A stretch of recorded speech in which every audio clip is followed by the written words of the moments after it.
and Jubal's second date update. The girl who's on the phone to do a second date update today had her date end in one of the most awkward ways possible. Whoa. Her name is Meredith. Meredith, how are you? Hey, I'm doing okay. Good. Thank you for doing a second date update today. Appreciate it. Yeah, no, thanks for having me. You're welcome. We don't normally do this, but why don't we start this second date update with the end of your date? Oh, Let's good. start at the end. Because I was dying to hear what happened. Why don't you tell everybody what happened? Oh, it ended with a hug.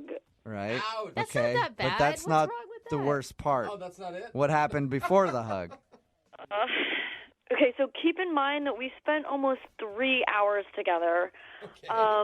And he said, it was nice meeting you, but the entire time of our date, you've actually been calling me Matt, but it's actually Mike. So you were calling him the wrong name the whole evening. Yeah, but he didn't correct me, you know? I think that's on him. Yeah, I mean, how am I supposed to know? I heard it incorrectly, and he never once tried to correct me again, so I had no idea. He did correct you at the end. And what did you say after he said, actually, wait, is his name Matt or Mike? Now I'm confused. I was calling him Matt, but his name is actually Mike. Okay. And what did you say when he corrected you finally at the very end? I was just so embarrassed. And I was just like, I am so sorry. I had no idea. So how did you meet this dude? We met at swing dancing class. Oh. Okay. Okay, so like you- previously or that night? It was literally that day. Like Okay. we did the swing dancing class, Whoa. and then he asked me to go to the bar right after. Oh, that's good. Because I imagined you having classes with this guy for weeks and weeks and weeks. No. and then- It was the first class. I'd only heard his name when he first introduced himself, Okay. or the wrong name. Okay. That makes it a little more excusable then if it's Right. the first night that you met him and you got his name wrong. Not if you guys had known each other for a while. Yeah. Right. And I assume you thought that the drinks after dancing were going great. Yeah, I was having a really good time, and I thought he was too. I was hoping that, the night would just keep going on. Maybe we could do something after or, get another drink or something. But he ended up saying that he had to go because he had work the next day. So, I don't know. I thought he was really enjoying himself, so I was a little bit disappointed. Other than the name stuff, what did you like about this guy? Why do you want to do a second date update? When I first met him, he just seemed really, goofy, and he said something really funny.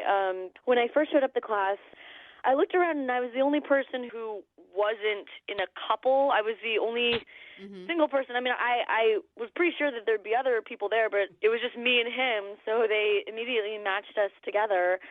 And he cracked a joke. He made me feel less embarrassed, and he was just like, maybe we should just get married and make this less awkward. Whoa. That's a cute joke. Yeah, he was really funny. It was just, it made me feel a lot better about taking the class. And, for a guy who has such a great sense of humor, it just seems really weird that would, be the reason that he hasn't texted me back anymore. Was there any other awkward moments that you can think of at all?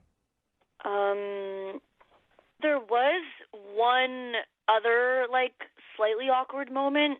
But again, it was, closed with a laugh, you know? Okay, what was it? Midway through or so, I was feeling this connection with him. And, I'd already had a drink, and I'm a lightweight. And I sort of blurted out, oh, my God, you remind me of my dad. Oh. Nobody wants to be reminded of their dad. Oh, man. It was... I feel like that's worse than calling him the wrong name. Too. I mean, can you imagine if he would have said, "Oh, you remind me of my mom"? Oh, gross. But no, I didn't mean it like that. I was like, no, not in that way. You know what I mean?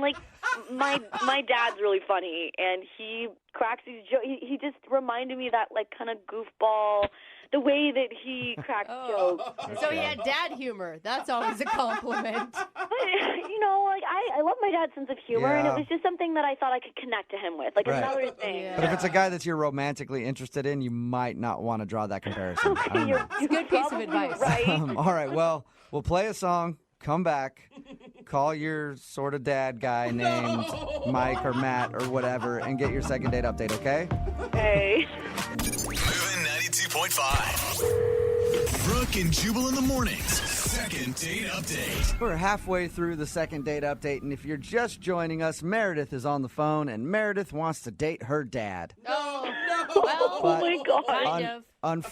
Unfortunately, I think her dad's spoken for, so she wants us to call a guy named Mike today. The reason I say that is because during the date, Meredith laughed and said, "You remind me of my dad." And there was an awkward moment then, and there was also a major awkward moment when at the end of the date, Mike said, "Hey, by the way, you've been calling me Matt all night." And then they shared a hug, and he walked out of her life forever. Oh, my gosh. Okay, Meredith, we're about to call Mike and see why he's not calling you back, even though we think we might know the answer. I feel horrible that happened, but we had such a good chemistry together. Yeah, but listening to that recap, don't you even feel like you totally ruined that date? Not totally. I mean, under the circumstances, it wasn't the worst thing that could happen. Yeah. You just told him that you remind him of your dad. That's all. I mean, you Not a could have big said deal. it while you guys were naked in bed together, and that would have been worse. You're right. Oh, God. He knew it was the sense of humor. I explained, All right, I'm going to dial his phone number right now, okay? Oh, God, I'm nervous.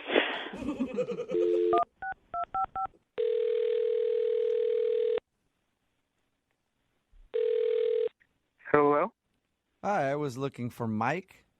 this is Mike. Hey, Mike, how are you? My name is Jubal, and I host a radio show called Brooke and Jubal in the Morning. Wait, who are you? My name is Jubal, and I host a radio show called Brooke and Jubal in the Morning. I'm calling you today because we actually got an email about you from one of our listeners. Okay. Her name is Meredith, Oh my God. and you met Meredith at a swing dancing class, and then you guys went out for drinks after. Yes, that happened. Okay, that is confirmed. Good. Okay. I'm glad we got that out of the way. We're all on the same page. Well, Meredith is wondering why you're not giving her a call back after your date. Really? Yeah. So she asked us if we could get you on the phone and figure out if she did something wrong. All right. All right. Well, All right. What? All right, you can tell us what happened, or Is this whole thing just a joke? no, it's not at all. It's a segment we do on our show called the Second Date Update. That's why I'm calling you today. I'm wondering if Meredith did something wrong on your date. I don't know, not really. I just don't think we're a great match. Okay. is it because she called you Matt instead of Mike the entire time? How do you know that? Oh, because we talked to Meredith about your date, and she told us everything that happened. She also said that there was one awkward moment where she kind of compared you to her dad, and she thought maybe that was the reason that you didn't want to go out with her again. That's what I think. Yeah, that was definitely a little weird. Yeah. Yeah. Well, I mean, a lot of people like their parents, so that was in that probably... way. Oh, not like that. Well, I mean, just in general, that was maybe a compliment. Mike, you ever think about that? It's a weird thing to say. So was that it? Is it those two things then, calling you the wrong name and comparing you to the dad? Yeah. Those are pretty big things. It was that and something else. Well, what else was there?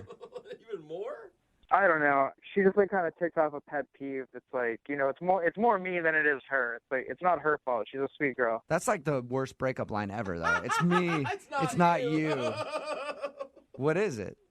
She was doing this weird thing when we were at the bar, and maybe she was doing it all night, but I only noticed when we got to the bar. But I was telling her a story, and she goes, "Oh my God, are you Smurfing serious?" Are you Smurfing serious is what she said? Yeah. Like the cartoon show Smurfing? What? Yeah, I guess so. I was just like, "What do you mean?" She responded by saying, "Your story is forking crazy." Forking? Oh, God. Yeah, she said forking. It was like every single time she went to swear, she just replaced it with a nonsense word. You got to give her a break. Like maybe she was just trying to be ladylike or watch her manners on a first date. I guess, but this isn't like the 1950s. It's okay to swear. Was it just that instance, or was it more than that? Yeah, I'd be telling her a story, and then she just cut me off and yell something like, holy heckle specks. Ooh, wow. She said that? Are we allowed to Jeez. hear that? I don't know. Bleep I that don't think out, we man. can air that on the radio. That's edgy stuff. Cheese and rice. Goodness gracious, Mike. Poor thing. I think she sounds kind of cute. Hey, Mike, I do need to let you know that she's actually on the other line right now listening and wants to talk to you. Wait, are you serious? Yes, I am. Meredith, you there? Yeah. Hi, Mike. This is pretty weird. Yeah. Wasn't expecting that to come out of your mouth.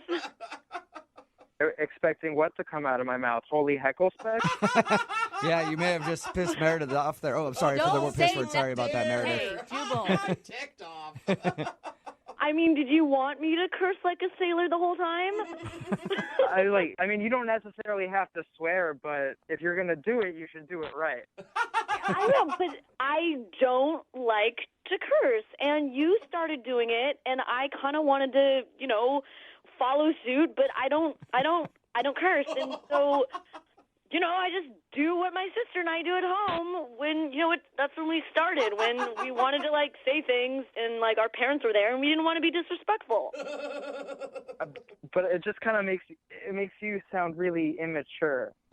Well, cussing makes one sound really unintelligent and uneducated. Uh-oh. I guess, but it's just kind of hard to have a conversation when someone out of nowhere yells, "Son of a booger butt." Dude, that's creative. That's any better than son of the other B word?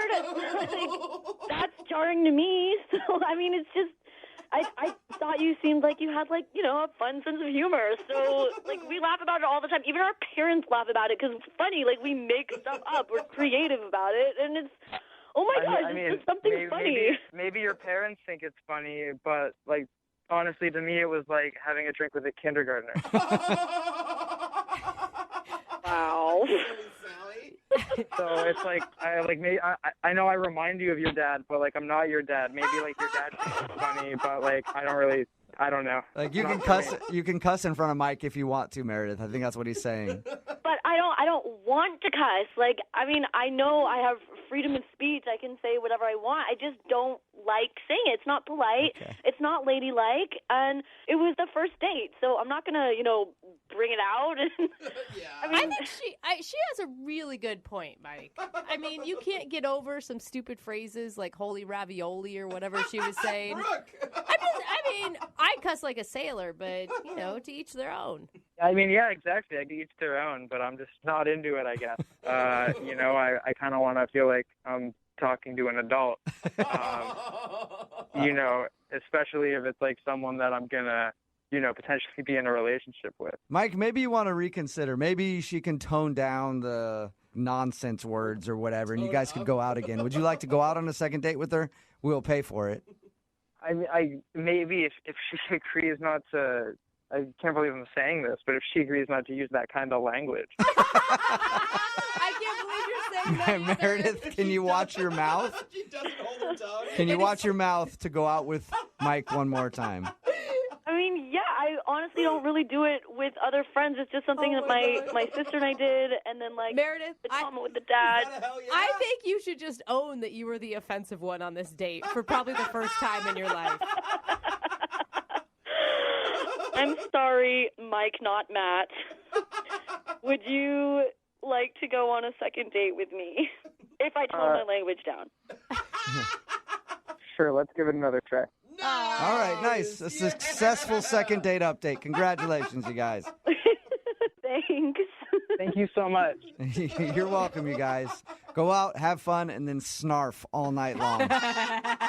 Just snarf till your hearts are content.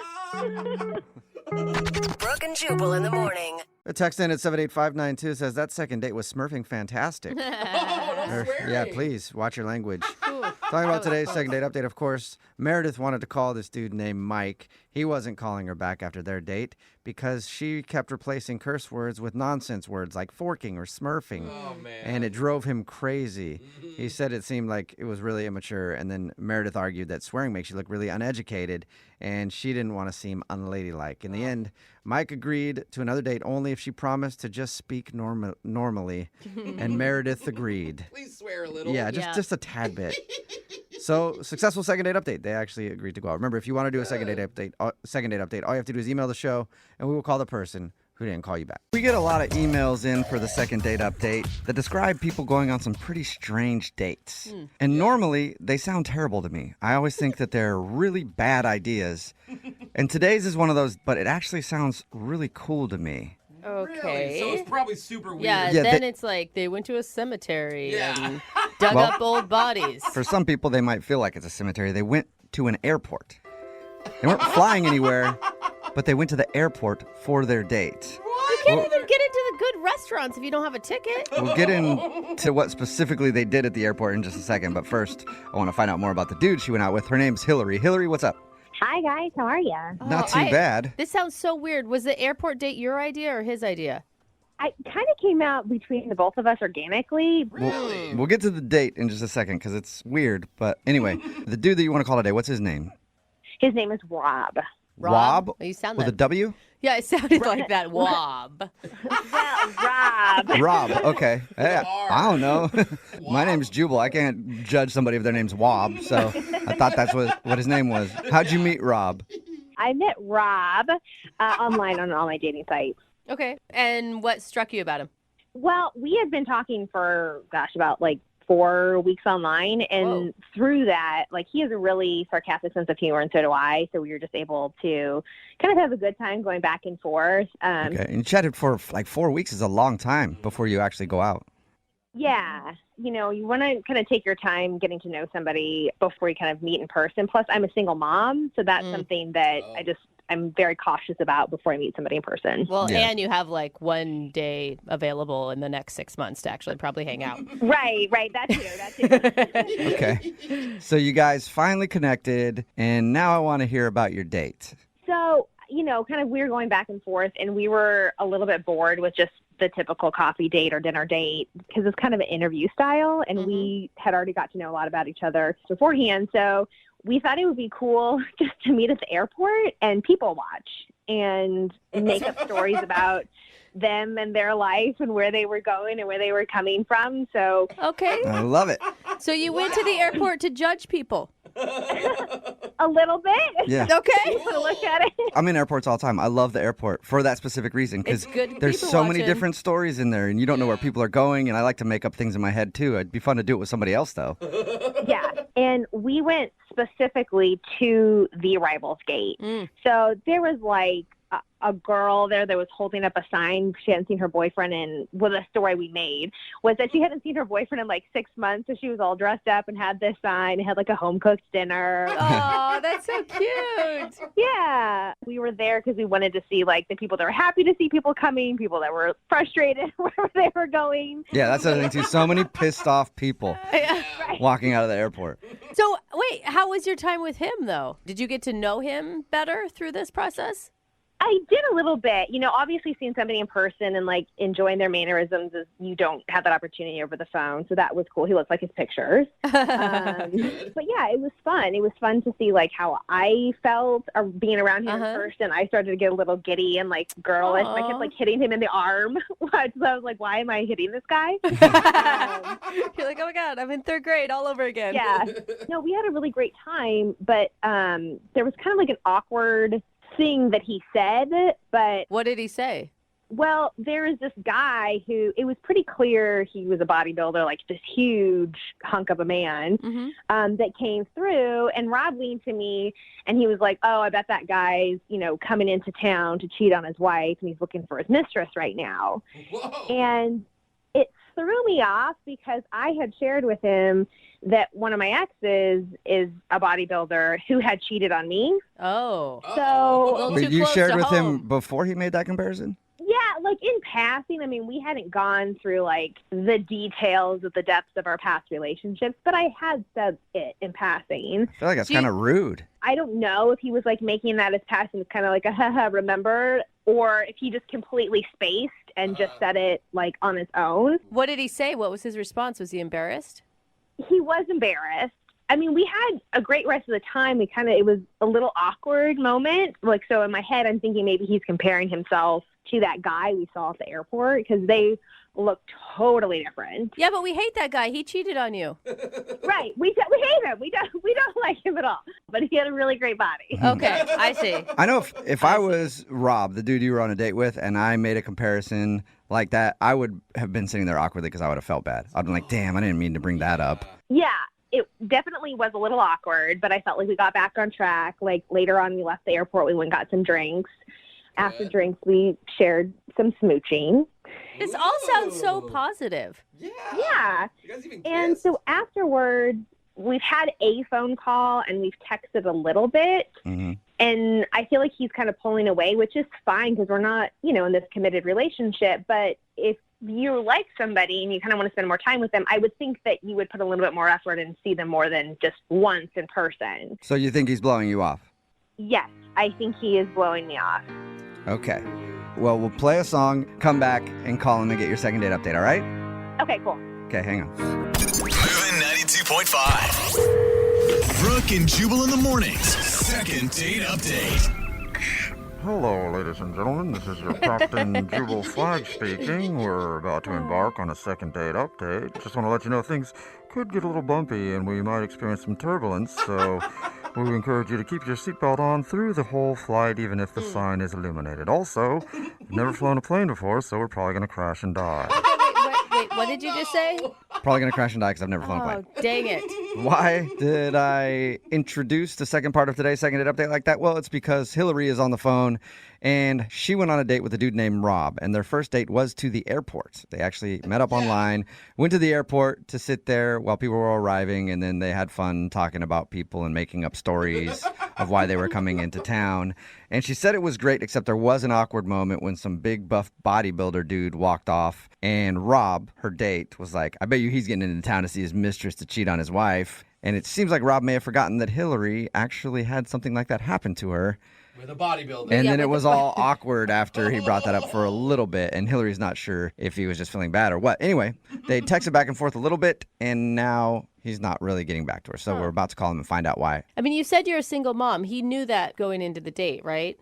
Oh, yeah, that's not anything that I hid that was on my profile. We talked about it. Something else that could have shocked him. Yeah, I don't know. I mean, it's hard to find good guys out there and connect with. So it's totally blowing my mind because there was a spark. I don't know what's going on. All right, well, we'll see if we can get him on the phone and maybe get that spark to grow into a big, huge flame again. Whoa. Why are you so weird when you say things like that? Oxygen helps fire, so I'm going to blow on his spark a little bit. Don't blow on anybody's anything. You know? Leave his No. spark alone. All right. Yeah. I'm dialing his phone right now, Hillary. Thank you.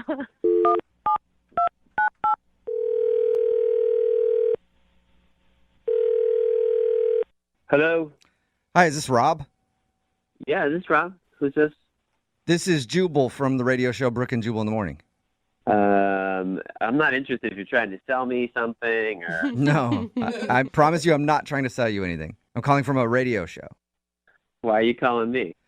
Because we do a segment on our show. It's called the Second Date Update. And you went out with a woman named Hillary recently. Yeah. Yeah. Oh, wow. Okay. What a positive response, Rob. So Hillary emailed us and told us about your date. And we said that we would try to figure out what happened. Do you have a minute to talk about that? I guess so. Okay. Yeah. Well, she said you've texted a little bit and you've talked a little bit on the phone. Are you blowing her off? I mean, yeah, I guess so. I mean, Now I that don't you know how bring to it say up. this, but yes, I am. It sounds like, I mean, from her description, you guys had a lovely time and a great connection. We did. I mean, Hillary's, she's a really cool lady, and I liked spending time with her that day. I just don't really see a future with us, though. Can you tell us why? She really wants to know. I mean, I don't want to hurt her feelings. This isn't probably the best place to, get into that. Yeah, but it's the place she chose to do it. Before anybody does a second date update, we always tell them they might hear something they don't want to hear. Yeah. And she sounds like a really strong, confident woman. I mean, even if you do hurt her feelings, I don't think you're going to destroy her or anything. Yeah, she is. You're right. Okay, every time we've been in contact, it hasn't been so good, like every time. What does that mean? Yeah. So when we met on our date, she brought a box of Girl Scout cookies because she has a daughter who is selling them. And so I'm like, yeah, okay. And I bought a box. Uh-huh. Okay. But, like, every time we've talked, like in the phone call and in all the texts, like, she brings up the cookies every time. Do you want another box of cookies, Would you like more cookies? It's like, enough of the cookies, She's just trying to sell you Girl Scout cookies nonstop? What? Every time we've talked. So wait, you already bought a box and then she wants you to buy more? Yeah, I mean, I've never dated anyone with a kid before, but I tell you what, if they're in the Girl Scouts, I mean, I love kids. That's not a big problem. But if they're in the Girl Scouts, I'm not interested. Okay, wait. Like a scam. Rob, maybe she's just using it to, I don't know, have something in common with you because you obviously enjoyed the Girl Scout cookies, like a way to jumpstart conversation. Listen, we've talked on the phone once, and we've texted numerous times, and every single time she's bringing up these damn thick mints or whatever they are. I don't even know what they are. Thin mints. But I wish they had thick mints too. Yeah, they should. So she's just like a crazy Girl Scout mom. Oh, well, hey, you called her that. I would never call her that, okay? You said that, not me. I'm just saying I don't want any more cookies. Okay. Well, Rob, we can give her that information because she's actually on the other line listening and wants to talk to you. What? No, that's not true, is it? Yes, it is true. Hey, Rob. It's Hillary. Hey, Hillary. Well, I didn't know the Girl Scout cookies were such a prominent part of our conversations. I'm sorry for that. Oh.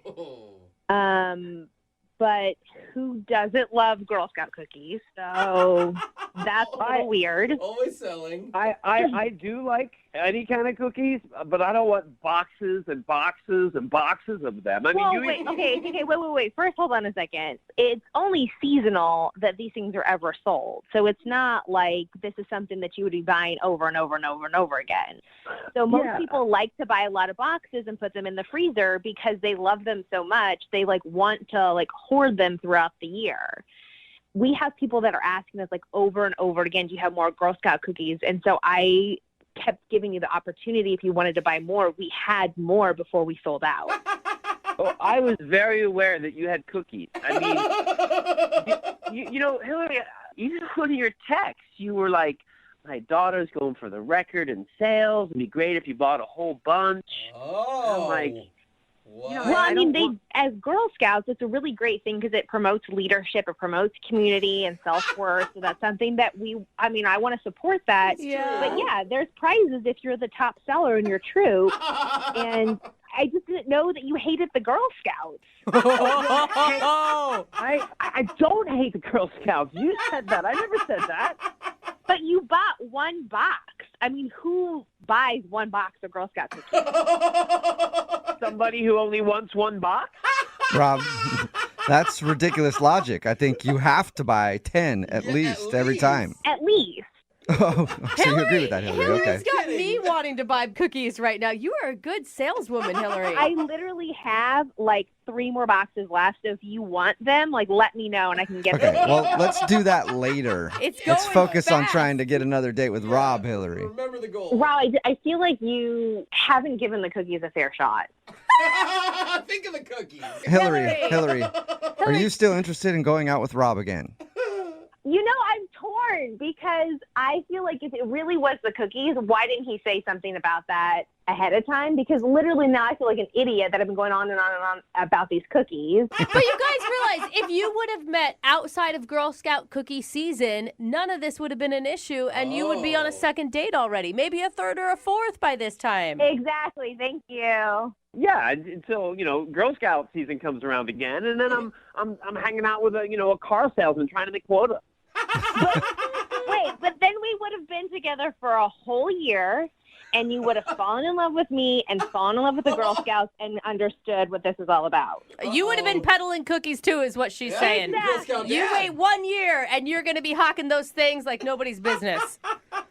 I don't know. Maybe you guys are right. Maybe I'm missing something. I have no idea. Okay, well, Rob, do you want to try to find out? Would you like to go on a second date with Hillary? We'll pay for it.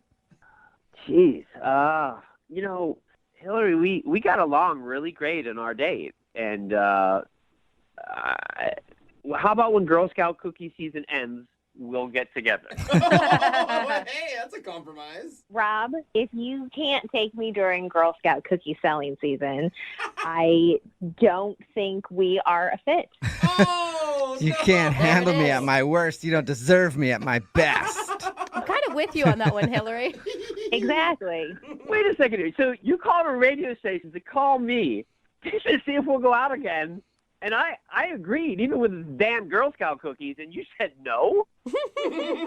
Because Girl Scouts for life. Like, you can't just cut that off during a season. And the fact that it was this big of a deal to you, like, I can't move forward with that. Oh. What am I supposed to tell my daughter about you? That you don't support her hopes and dreams? Wow. Oh. I That's bought so a box of cookies. I bought a box of cookies. So I did. A box. One box, Rob. One box. Nobody does that.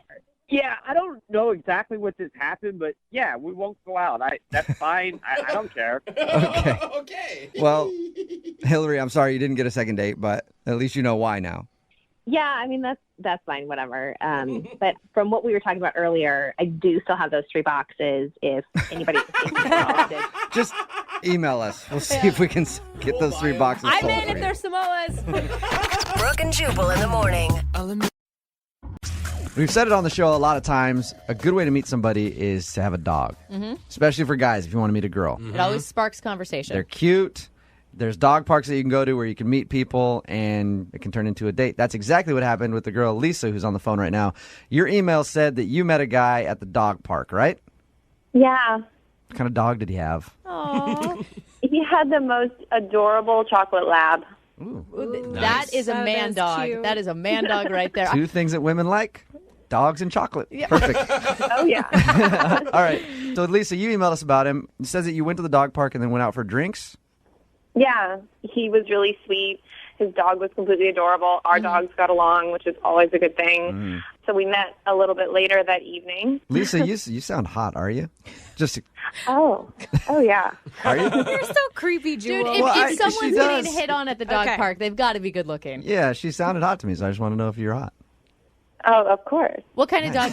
Can I ask what kind of dog you have? Forget the dog. What do you do for a living? Well, Are you hitting on her? I'm a model. You're a model.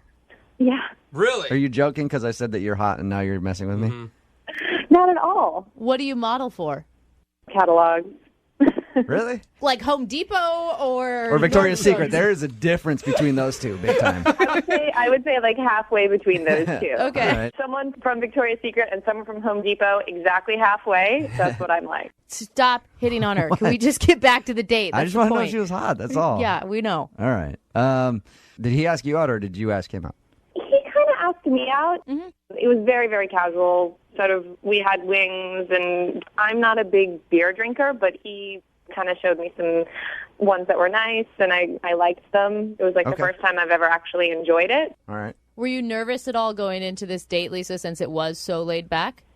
Not really. I mean, it was just really easy to talk. Like, the dogs were a perfect conversation. Right. Like, whenever the conversation started to lag, Right. we could just talk about that. What did you like so much about him? Was it just that he was funny and everything else and made you feel comfortable? He was really interesting without being, like, making the whole conversation about him. He introduced me to beers that I enjoyed, which I'd Okay. never experienced before. did he really like the fact that you were a model? Oh. He hated course. it. Yeah. I'm sure he hated it the He's whole like, time. great, another model that I have to go on a date with. I think this is really interesting because it sounds like he was the one that initiated everything and that you weren't really actually looking for a date. And then suddenly you're left with a guy who isn't calling you back. Do you know what happened? Like, is there anything that you can think of? I mean, I've been sort of going over it and over it. It's been a couple weeks. I did text him a few times, but he didn't get back to me. How did the date end?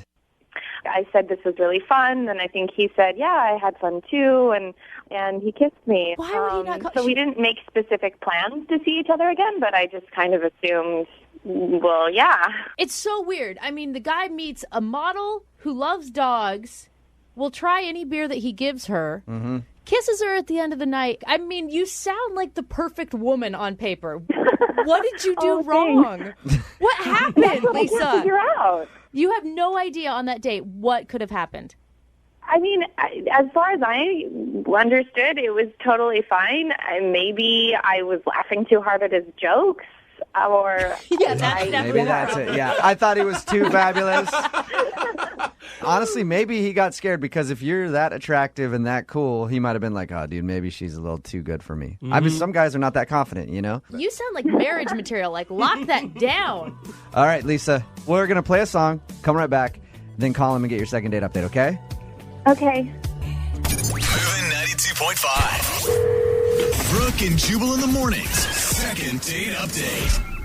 I'm really excited to hear the second part of this second date update. Because let's recap real quick. Lisa's on the phone with us. Lisa is a model who likes to go out and drink beer. She loves dogs. She met this dude at a dog park, went on a date, ended up kissing him at the end of the date. Lisa, Yeah. are you the perfect woman? Oh, no. No. She's humble, remember? Oh, That's so what she the really perfect is. woman And, has. and she's humble. Wow. Just know, Lisa, that if it doesn't work out, you've got two backups in this room. Oh, yeah. Jubal and Jose are ready to take you out. And about every other male listener that we Yeah. have listening. And a couple of girls. Let's not lie. We're going to be able to find you a date no matter what. All right, hang on, okay? I'm going to call him right now. Feel free to jump in whenever you want, okay? Okay.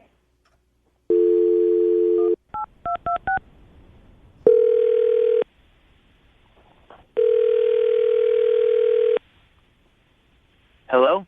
Hey, can I speak to Julian, please? Yeah, this is Julian. Hey, what's up, man? This is Jubal from Brooke and Jubal in the Morning. I'm moving 92.5. How are you? I'm good, man. I'm good. How are you? Not too bad. Just calling you to chat for a second, if you have a few. I got a second. What's going on? Julian, you're confident. I like that Yeah. about you. And you listen. So you listen to our show at all? Yeah, I've heard it. Okay.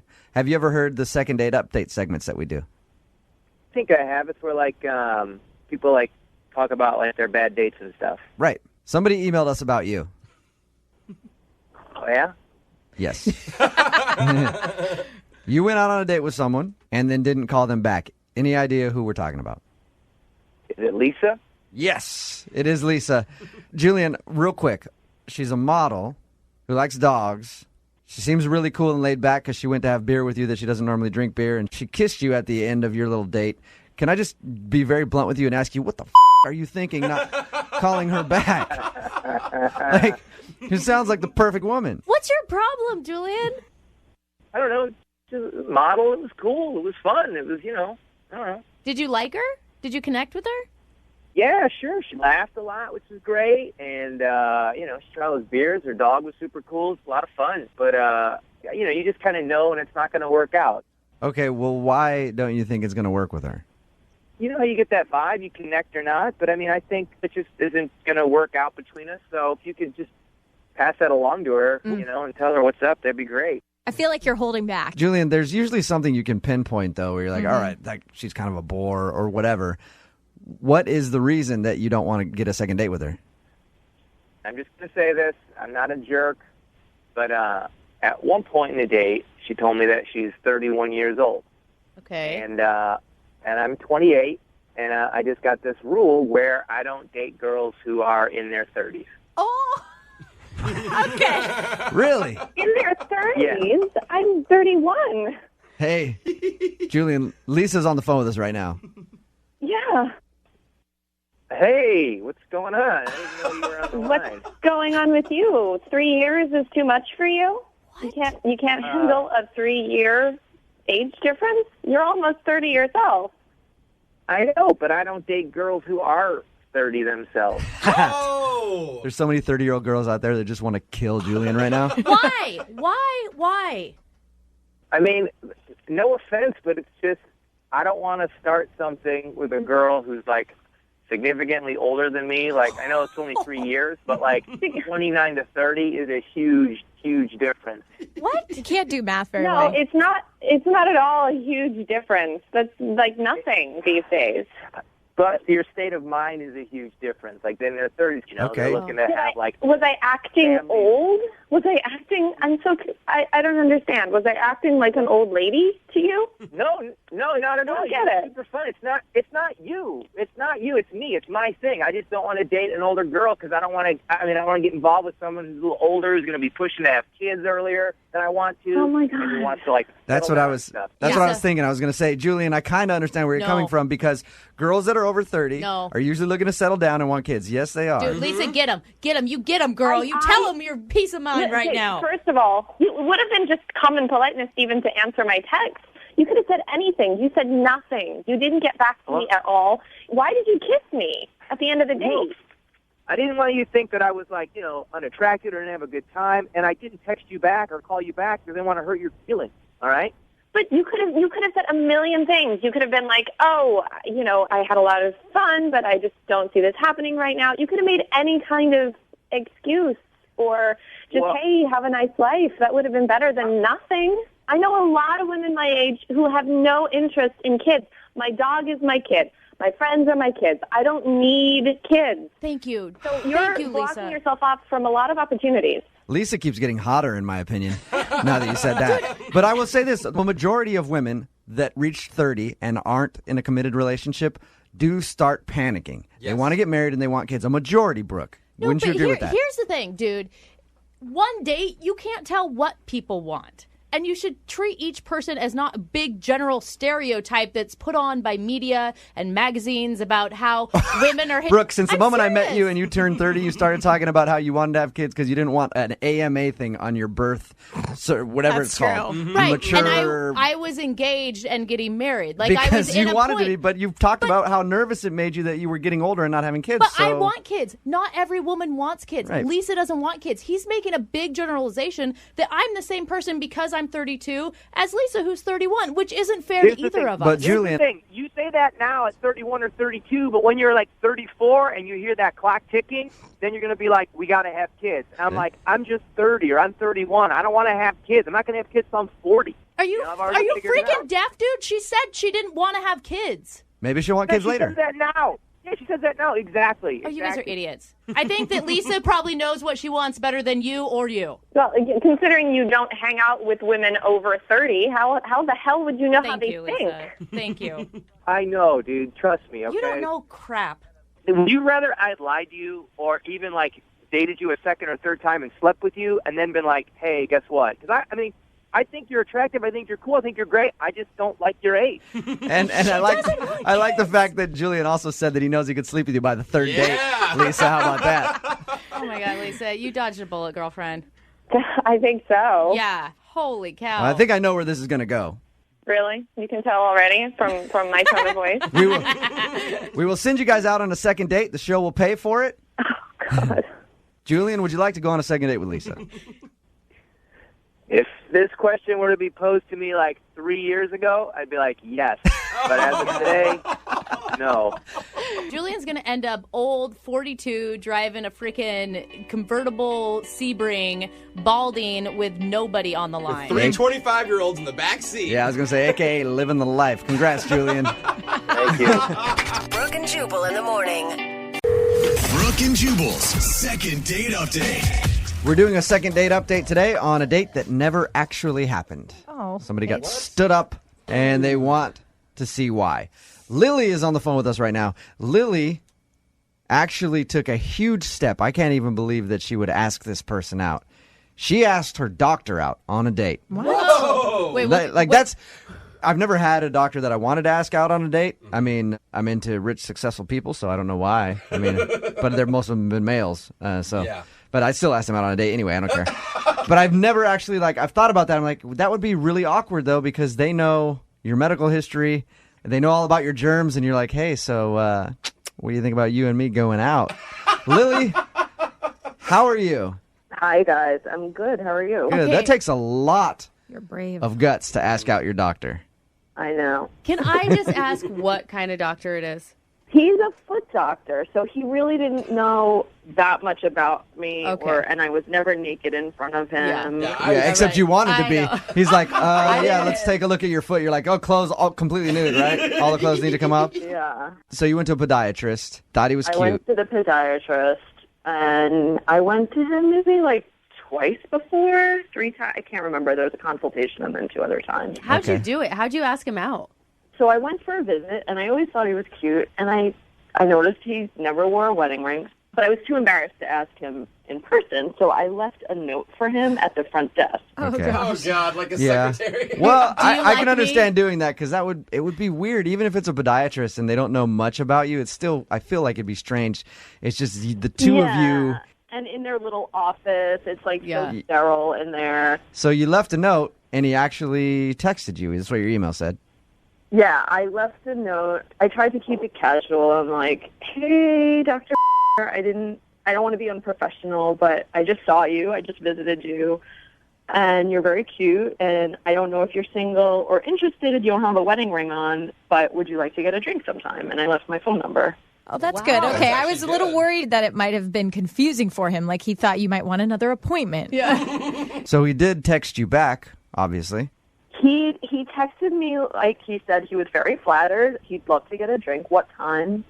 You know, so that was encouraging. Mm-hmm. Oh my God, I would have squealed if I got that text. Like, a doctor! It felt like a win. For Yeah. sure. Yeah. So he said, I'm flattered. What time? And then I wrote back, great. And then he said, how about this Friday for a happy hour at this place near his office? So I was super stoked. I was ready. And then his assistant called me. On Friday? Like the day of the date? Yeah, that Friday. And she said, there's been a scheduling conflict. He has to be at the hospital. Okay, that makes sense. Yeah. Doctors are busy. Yeah, I get it. Were you actually at the place you were supposed to meet when you got the call? I was there already. So, yeah, Oh, I was no. there like a few minutes early before we were supposed to meet. And so she called me. So that was kind of a bummer. Yeah, that right. sucks. Right. You had gotten all dressed up and ready for it. Yeah. I was like, you know what? That's understandable. I get it. He's a super busy guy. Was it weird at all that he never called you, that it was just his assistant? That did feel impersonal. Right. And I also felt weird because now the assistant knows that I'm going on a date with the doctor. And then, like, what if I go there the next time and now she knows that I'm, know? So that felt a little invasive. Okay. Now, your email says that his assistant rescheduled the date for the next day. So did you meet him?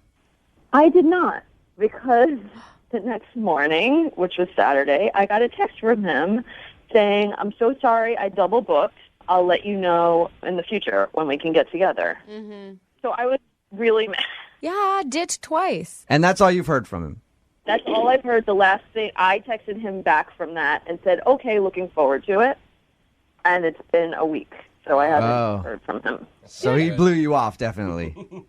100%. And that sucks because he never had to text you in the first place. Like, you could have left your information and he could have just let it go. Right. So I thought from the very first text he was interested. Like, he could have said, I don't feel comfortable with this. Right. I don't date patients. Yeah. Why did he agree? Have you tried to get a hold of him, after any of that? Have you texted him and I asked? mean, enough. I don't want to be a loser about it, but I'm just curious, like, why? Why would you reschedule, and then nothing? Do you want to get a second date, or do you want to just find out what happened? I mean, at this point, I think it would be awkward to go, but I don't know. I guess I'm still open. Yeah, he's I a don't know. doctor. Well, You'd be foolish not to go out on a date with him. And it's your podiatrist. I mean, how many times are you really going to see him again? That's true. My problem's almost fixed anyway. Yeah, I mean, it's not like a Maybe general- that's it. Maybe he wasn't impressed with your arches. The more he thought about it, it's like, no, I can't date a woman like that. All right, well, we're going to play a song, come back, call him, see if we can get him on the phone. Brooke and Jubal in the mornings. Second date update. All right, Lily, you about ready to do your second date update? Yep. Lily, if you're just tuning in, wants us to call a guy named Benjamin. Benjamin is a doctor. Lily actually had the nerve to ask her doctor out. He's a podiatrist. He ended up texting her back to meet up, but canceled on her that same day, saying that he was busy, rescheduled for the next day, and then canceled on her again. And that's all she's heard from him. Lily, I'm going to think that you don't do the second date update. I don't want you to get another date with this guy. Why? Because he's a podiatrist. I looked up like the average salary for a podiatrist. It's like $179K a year. I don't think he makes enough money for a doctor for you, Lily. I think you need to set your sights higher, maybe at like a dentist or something. Those guys make like at least $300,000-$400,000. Okay. Oh, I like how you think. Yeah. You still want to call him? I'm curious. What's up? What happened? All right, we're gonna give him a call right now. See if we can get him on the phone. Okay. Thanks. Here we go.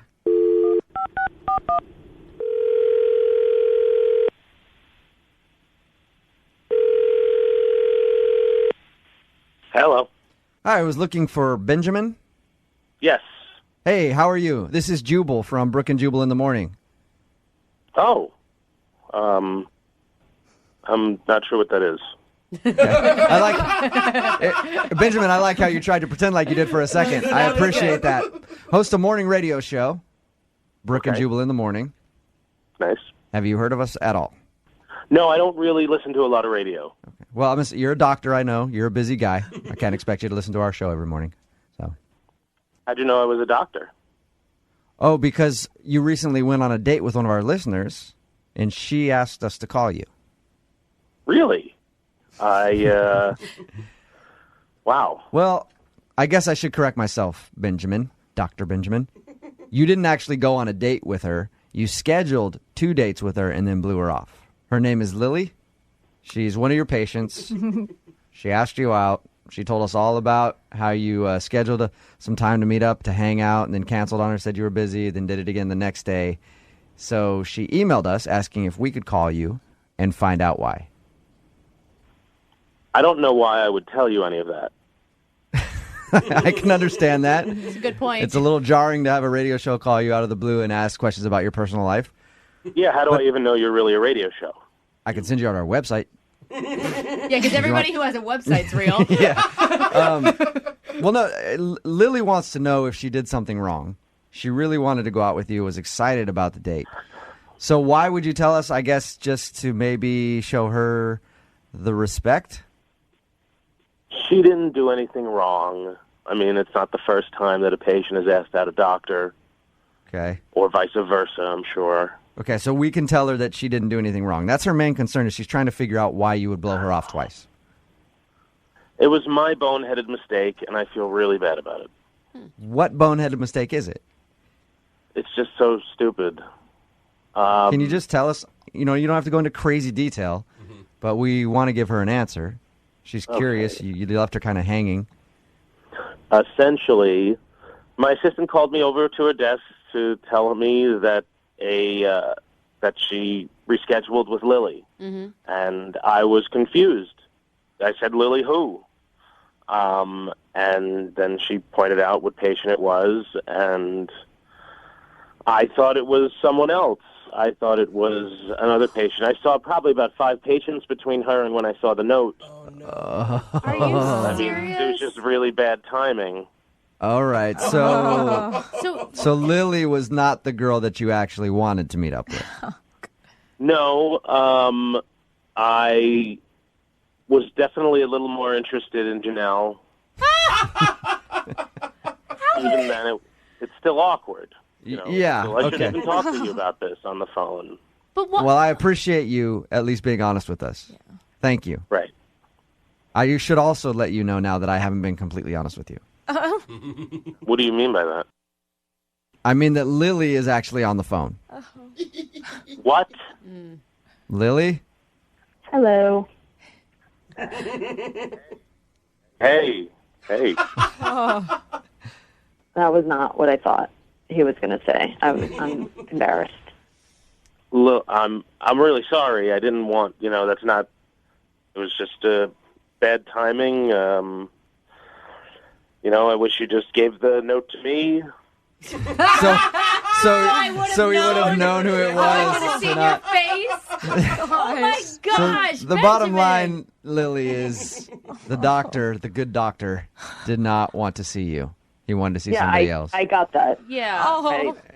I don't understand why you couldn't just say I mixed it up and I thought you were somebody else, Look, when you were waiting at the restaurant, I really was with another appointment that came in. you So thought that it would was have, even if you were Janelle, that would have happened to Janelle too. Does not make her feel better. I just don't understand why guys think it's okay for the radio silence. Like, I don't understand why they just disappear instead of having an intelligent correspondent saying, hey, there was a mix-up. I don't want to hurt your feelings, but I thought that you were somebody. I don't know. But to go without... I'm sorry. hearing- I'm very busy. And I thought I would hurt your feelings less if it just went away. And, No, that's not how women work. I know you have a lot of women after you, obviously, but if you knew that women appreciated someone who was upfront, that's a lot less cruel. It's kind of nice to hear, a reason or to just not hear anything. Lily, you left a note with no name on it randomly on the desk. I see a good 20 patients a day. So, this is kind of your fault for not being upfront with me about who you were. You're right. It's my fault. I'm sorry. I'm sorry for even going out on a limb. And I actually was thinking you were a afraid nice guy. that it was Silly me. one of my male. my gosh. For a minute, I thought it was one of my male patients, but then I put that out of my You've got mind. everyone after you. You're so, oh my God, you're such a hit. That would have been awesome if we called you, Benjamin, and you're like, no, I found out it was Lily. I was thinking it was Jared instead of Janelle. That actually probably make Lily feel a little bit better about the whole situation. That would make me feel better. Again, I'm really sorry. I didn't want to do this. I don't go around trying to hurt people's feelings. I'm just not that guy. I'm a nice guy. I'm going to make it up to you, and I will give you a free exam. Oh, Benjamin. That's a joke, right? That's awesome. You're joking.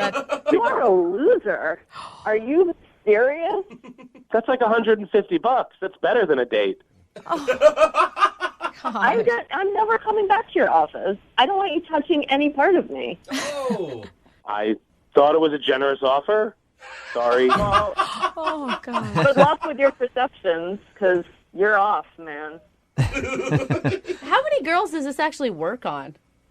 I'm a doctor. You do the math. Oh, my Yeah. Wow. That's You what I'm did talking not about, just Benji. throw that down. Hey, Ben. at this point, I would love to ask you, Benjamin, would you go out on a second date with Lily? I know you offered her a free exam, but would you actually go out on a second date? I know you don't need the money, Doc, but we'll pay for it.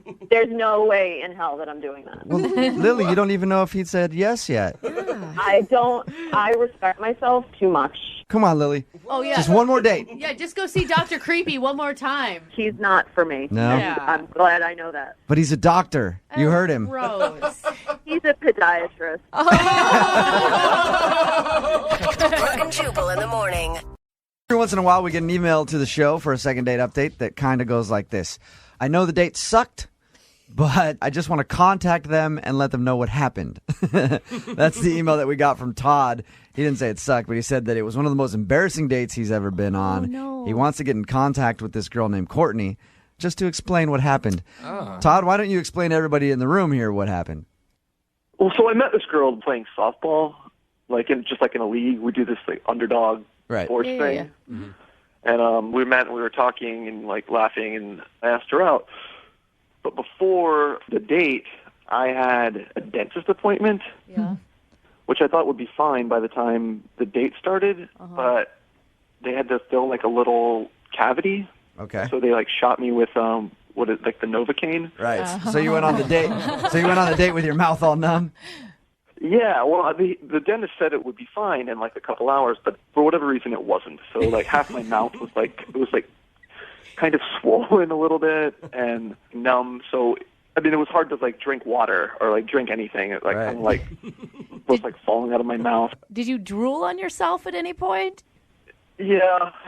This is that bad? I definitely drooled 2 or 3 times. But then I ordered pasta because I thought it would be easy to eat for my teeth, but that was a disaster. I'm picturing a kid sucking spaghetti noodles, failing. Yeah. You should have asked them to just blend your Basically, food. that was basically what it was like. And then I just sort of stopped eating. Did you tell the date that you had gone to the dentist beforehand? No, that's the thing. I didn't tell her, and it never came up, and then I was kind of embarrassed. So that's what I want to do now. I just wanted to know that, like, that's what was going on. I don't know why I didn't just tell her at the time. Yeah. Did she make any comments, or did she notice what was going on and talk to you about it? If she noticed, she didn't say anything. So she didn't mention it, so then I didn't mention it. And even at the time, I thought, oh, this probably isn't that bad. But then now she's not returning my text. Why not just call attention to it and go, yeah, I'm kind of an idiot. I went to the dentist before I got here. I know there's water dripping out of my mouth and I look strange. Why not just say that to her? I tried to text her afterwards, just be like, I should tell you something, but then... That's even creepier, Todd. That's like, I need to tell you something about myself right after. Come on. Okay, so she hasn't responded to you at all since your date? No, she hasn't responded to me at all. But it seemed to be going fine at the time, so maybe I don't really know how much she noticed, because we were, like, laughing and joking around a lot. I think that made it worse, because every time I laughed, like, my mouth would, like, like jiggle around. I don't know. It was just really weird. So how did the date end? I mean, you try to kiss her with your numb mouth? Yeah, that was the worst. What, you did? You did try to kiss her? Well, I thought I'm not going to kiss her because that's just not going to go well, and I just walked her back to her car, and then she was like, well, it's now or never, like kind of like joking about kissing. So she initiated like kind of a much bigger kiss than I was trying to go to, and then it was just a disaster. Trying to give her tongue. It was like kind of like slobbery. I'm imagining just like It was like really embarrassing, and then I just kind of like left quickly after that, and or like she like kind of left quickly, and I think that kind of ruined things. And then I was like, I should have mentioned it. That is so funny. I'll see you later. That was a really fun date. Sorry if I sloppy kissed you like that. It's impressive that she still wanted it after a couple hours of you slobbering on yourself. It was a total nightmare. It was really embarrassing. Okay, so you just want us to call her so you can state your case and let her know what happened. I just don't want her to think I'm a like total, weirdo. Okay. Even if she doesn't want to go out with me again, I at least wanted to like explain to her like this is what happened. Right, because right now she's telling all her friends about the weird guy that she went out with who wouldn't stop drooling on herself. I hope not. All right, we're going to put you on hold, play a song, come right back, and get your second date update, okay? All right. All right, hang on. Moving 92.5. Brooke and Jubal in the mornings. Second date update. Okay, Todd's on the phone with us. He went out with a girl named Courtney after he had a dentist appointment in which his mouth had to be numbed for a cavity. Like, we don't even know if Todd's date really even knows that he had a swollen lip or that it was numb or anything else. She may have just thought he was drooling on himself because Todd never told her that he went to the dentist. Right, Todd? Right. But is this the worst dating mistake you've ever made? Yes. I think yeah. Because you kissed her at the end of the night, too. Well, I tried. Yeah, I was going to say. It doesn't sound like it was very successful. Yeah, it was a nightmare. Yeah. It was a nightmare. It was a nightmare. All right, we're going to call her right now. Get her on the phone. Feel free to jump in whenever you want, okay? All right.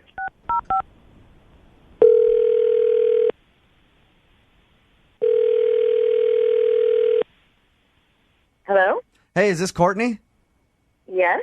Courtney, how are you? This is Jubal from Brooke and Jubal in the morning. I'm moving 92.5. Okay. How's it going? Fine. This is really you? Yeah. Why do you act so surprised? I call you all the time, Courtney. Come on, Jubal. But who is this really? Yeah, this is Jubal. I'm calling you because you went out on a date with a buddy of mine the other day. I did? It's a friend of mine named Todd. You guys went out for dinner, and you haven't called him back, and he's wondering why. Did you not like him? Wait, you're calling for him because you want to know how the date went? Mm-hmm. They're BFFs. You totally know. normal. They keep Talk. it tight. yeah. It's kind of thing to do. I was like, I have to know. It's kind of bro code. Yeah. Okay. You want to know how the date went, really? Yeah. Okay. At the beginning, it was really good. Like, he's funny, and we had a lot in common, and he's making me laugh, and I don't know, like, as it went on, I just started noticing that he was a little, I don't know, something was off. Okay. And I don't know if it's that he's a lightweight or what, because it felt like he got drunk too fast. Like, he was, like, slurring his words, and he was kind of like a messy eater. Really? Yeah, and I was kind of, like, a little sad, because I liked him at the beginning, and, like, I thought he was really funny, but I'm like, God, this guy's kind of a mess. And then I thought, okay, well, maybe he's not a lightweight. Maybe he just Maybe he actually has a problem. Yeah, and then I was like, okay, well, then that's not good either. But there was something off. There was, like, something that I really connected with, but then there was just this thing that was, like, I don't know. But you still went in for the kiss at the end of the night. Like, oh, my God, did he tell you that? Yeah, he said you guys had a little bit of a kiss. Okay, so let me tell you something.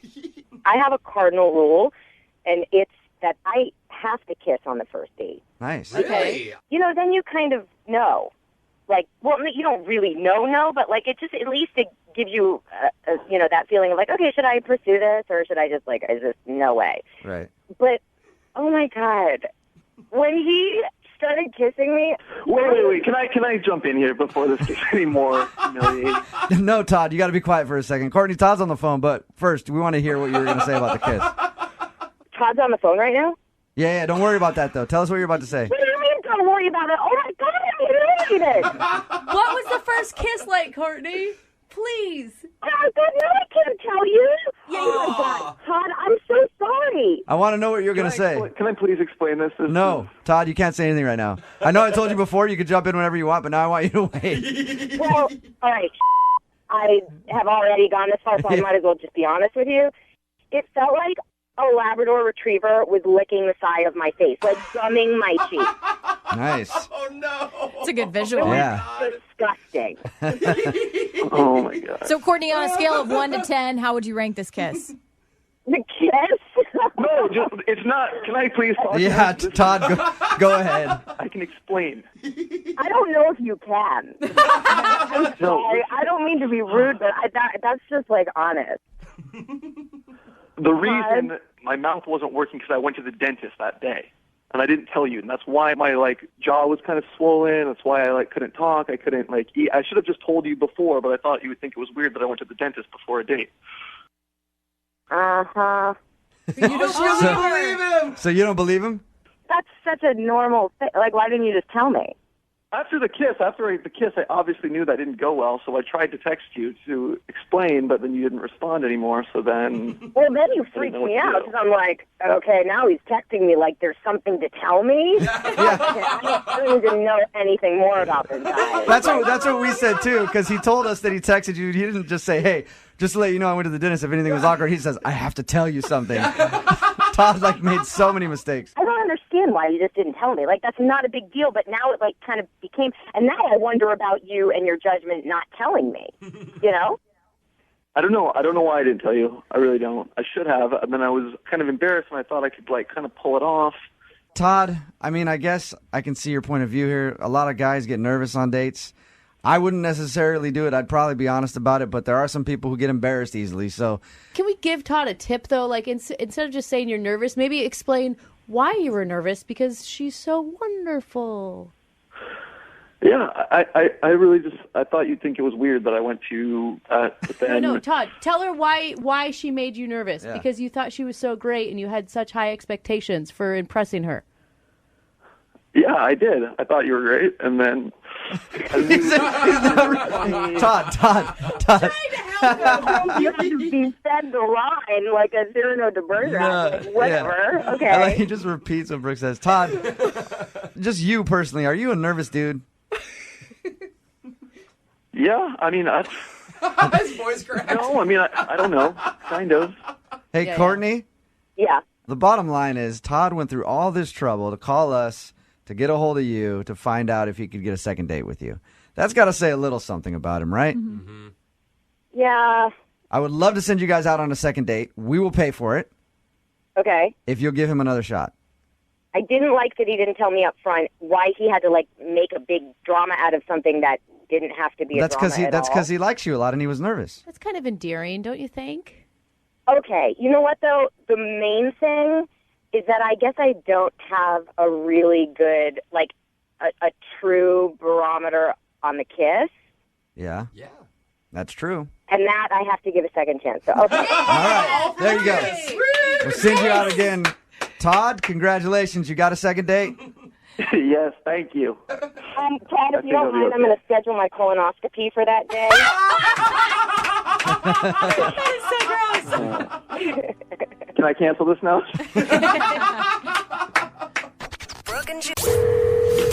Jubal's second date update.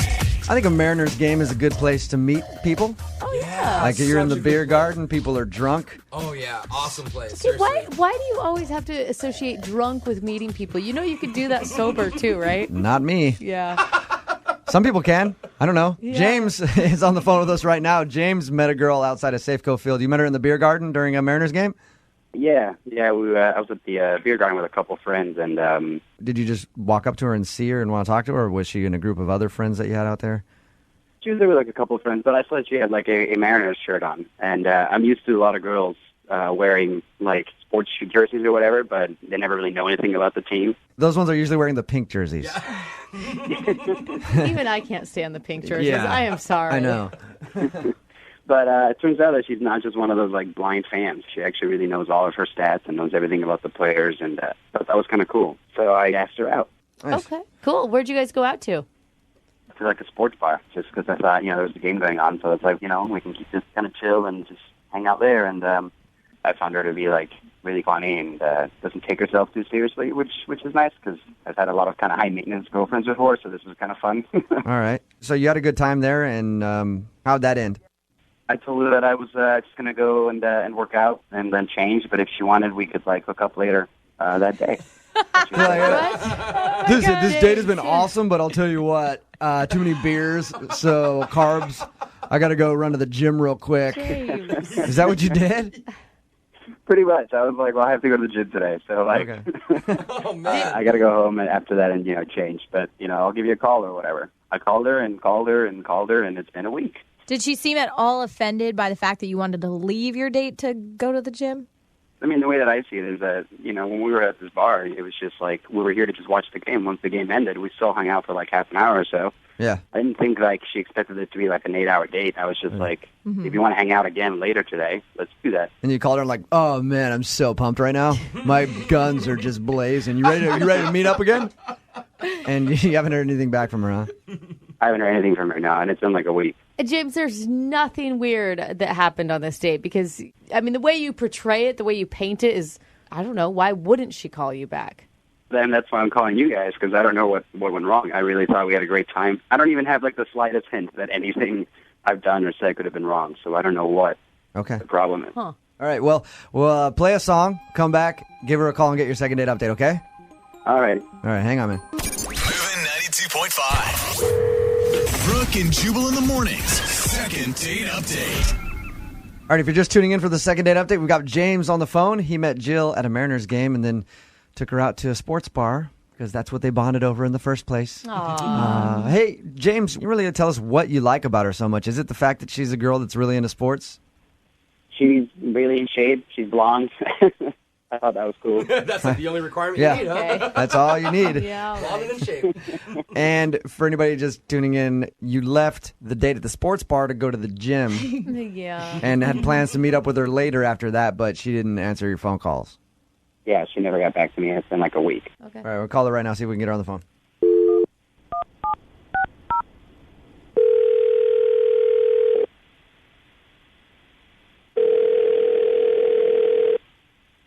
Hello, Hi, is Jill there? this is Jill. What's up? This is Jubal from Brooke and Jubal in the morning. I'm moving 92.5. Hi. How's it going? Good. Why are you calling me? What's new? It's been a while since we talked. Don't be creepy. Like forever. Like literally forever. Yeah, Jubal. like we've never spoke before. Yeah. Oh my God, how she thinks this is funny is beyond me. Hey, Jill, you went out on a date with a friend of mine a little while ago. I did. Mm-hmm. Who is your friend? His name is James. Yeah. How do you know James? Just friends of friends. We're both big Mariners fans, Come on. Okay. So he said that he enjoyed your date, but he was wondering why you wouldn't call him back. And I said, you know what? Let's give Jill a call and ask. Well, what did James tell you? He said that you met at Safeco Field during a Mariners game and then made plans to go to a sports bar. Yeah. I mean, like, I'm a sporty girl, but it's not really my typical first date. So did just going there bother you? Well, it was fine at first, and, he bought my drink and stuff, and I I don't know, he he just kind of started freaking me out because he was getting really into the game. Mm. Like, he just started yelling at the TV. Oh, okay. So one of those guys. Yeah, like, it was like something had personally happened to him, you know? He was, like, red in the face, like, slamming his hand on the bar. Like, he was freaking out. And I was kind of, at first it was funny, and then I was like, what's going on? I've got a couple of friends that are like that, too. Yeah. I don't like watching sports with them in public places because they go nuts, and you're just like, dude, this is kind of embarrassing. Yeah, and it's like we weren't doing very well. Like, the Mariners were, like, down 3 or 4. Yeah. And the umpire made a bad call, and he really freaked out, and he was like, I have to go take care of this outside. What? And I was like, okay. What do you? And he just like left the bar, like left me at the bar, and I saw him through the window having like a temper tantrum. Oh my God! So he went outside to freak out over a bad call. Yeah. Having a fit? Yeah. Yeah, like I saw him like kicking the side of the building, and like I was like, oh my, what? And the bartender was like, do you want to go take care of your boyfriend? I'm like, no, he's not my boyfriend. We're like on first date. And he was like, well, you know, I'm going to go talk to him. So no. He was out there for like 10 minutes. What? Cooling down. And then he came back. The game ended. We lost. And he was like, you know, I can't really focus. I have to go to the gym to work out my frustration. Dude, if you're rooting for the Mariners, how do you ever get anything done in your life if you can't focus when they lose? I know, right? Jill, I should tell you that James is on the phone with us right now and heard everything you just said. Yeah, so is that how it went down? Oh my God. Oh my God. Is that true, James? Did you get that mad? I got mad. I mean, I'm a huge sports fan, and they were, like, losing. And so, yeah, I got mad. But it's not like I was having terrible temper tantrums. It's normal for a fan to get angry. That doesn't sound normal. I get into certain games that I watch, but I've never had to go outside and start kicking the wall and screaming at passersby. And I didn't want to have, like, a tantrum in the bar, so I decided to go outside. I thought that was, like, the polite thing to do. Yeah, but you left me in the bar. Big by myself. I said I'd be right back. And you were like I thought you were like a big sports fan too. I thought you would be upset about it as well. Well, I mean, I was upset, but you were like legitimately freaking out. Like you had a problem. It's called being a good fan. It's supporting your team. Wait. I don't know. I feel like maybe you have anger management issues. No, I don't have anger management. I am a sports fan. This is the most common thing in the world. How can you not? James. Don't have anger management issues. James. I don't think there's anything wrong with what I did. I really don't. I also feel like if you didn't want to meet up that day, you could have just texted me or whatever and said, hey, you know what, I'm not interested, instead of just like leaving me hanging for a week. James, you got passion. That's what it's called. No. Passion. Exactly. It's called passion. Mm-hmm. No, this is like a huge red flag. Like a huge red flag, James. Yeah, like how would you act if we were, you know, like watching a game and there was a small child around or like an old lady or something? Well, you hope there's no bad calls because one of them's getting chucked through the window. Hey, Jill. Yeah. We'd love to send you guys out on a second date. We'll pay for it. Would you be willing to go out with James again? Maybe we'll send you to a place that doesn't have any sort of sports, TVs, memorabilia, anything. None of that. No, I don't think so. Really? Yeah, that's a good decision. Are you kidding me? He's just a sports fan. No, he's not. Well, you know what? I don't actually even want to go on a date with you because obviously you're not a real fan. What? It's not even about I can't that. be with somebody who is not like as passionate about, you know, something that they pretend to be. Okay, so forget it. I am a real fan. I can just control myself in public. No, because if you were a real fan, then you would care what's going on in the game, and obviously you don't care. Because obviously you've been okay with that, so it's fine. Wow. Oh my God. I kind of. I hope you find a girl that can deal with your. I'm sure I will. Crazy Yeah, I like you. All right, James. Well, you got your answer. Yeah, well, thanks, guys. I appreciate it. At least now I can find somebody who actually cares about the sport like I do. Wow. You know what, dude? Yeah, good luck with that. James, I want you and I to go to a Storm game, though. I want to see you at a WNBA game just going ham. Brooke and Jubal in the morning. We chose today's email for a second date update simply because of the closing line in it, which simply said, Jubal, you need to call this guy and find out why he wouldn't sleep with me. Absolutely. Get it, girl. I like it. Carrie is on the phone. Hey, Carrie, how you doing? Good. How are you? Pretty good. Thank you for your email. We appreciate it. Yeah, we love a girl that just knows what she wants and isn't afraid to admit it, or at least I do. Hi. Now tell us about the guy that you want us to call Kyle. You want us to ask him why he wouldn't sleep with you? Well, what happened was I went on a pub crawl a couple days ago in Seattle. I met Kyle there. Did you meet at the beginning of the pub crawl or post really drunk? I saw him at the beginning of the pub crawl, but we didn't actually talk until like the second or third pub. Uh-huh. I think I was feeling a little loose by that point. So you were stalking him. Nice. You were stalking him from bar to bar. He's the one who initially made contact, and it was fun. He's very flirty, very cute. Uh-huh. But what was kind of different, while we were sitting down chatting, he pulls out a deck of cards from his back pocket, and he starts doing card tricks. Oh, come on, that's And that got you, huh? You were like, I need to take this man home with me right now. It's pretty adorable. It was so cute. You know, I was drinking a lot, and I was messing up all of his tricks. And Oh, you were being so annoying.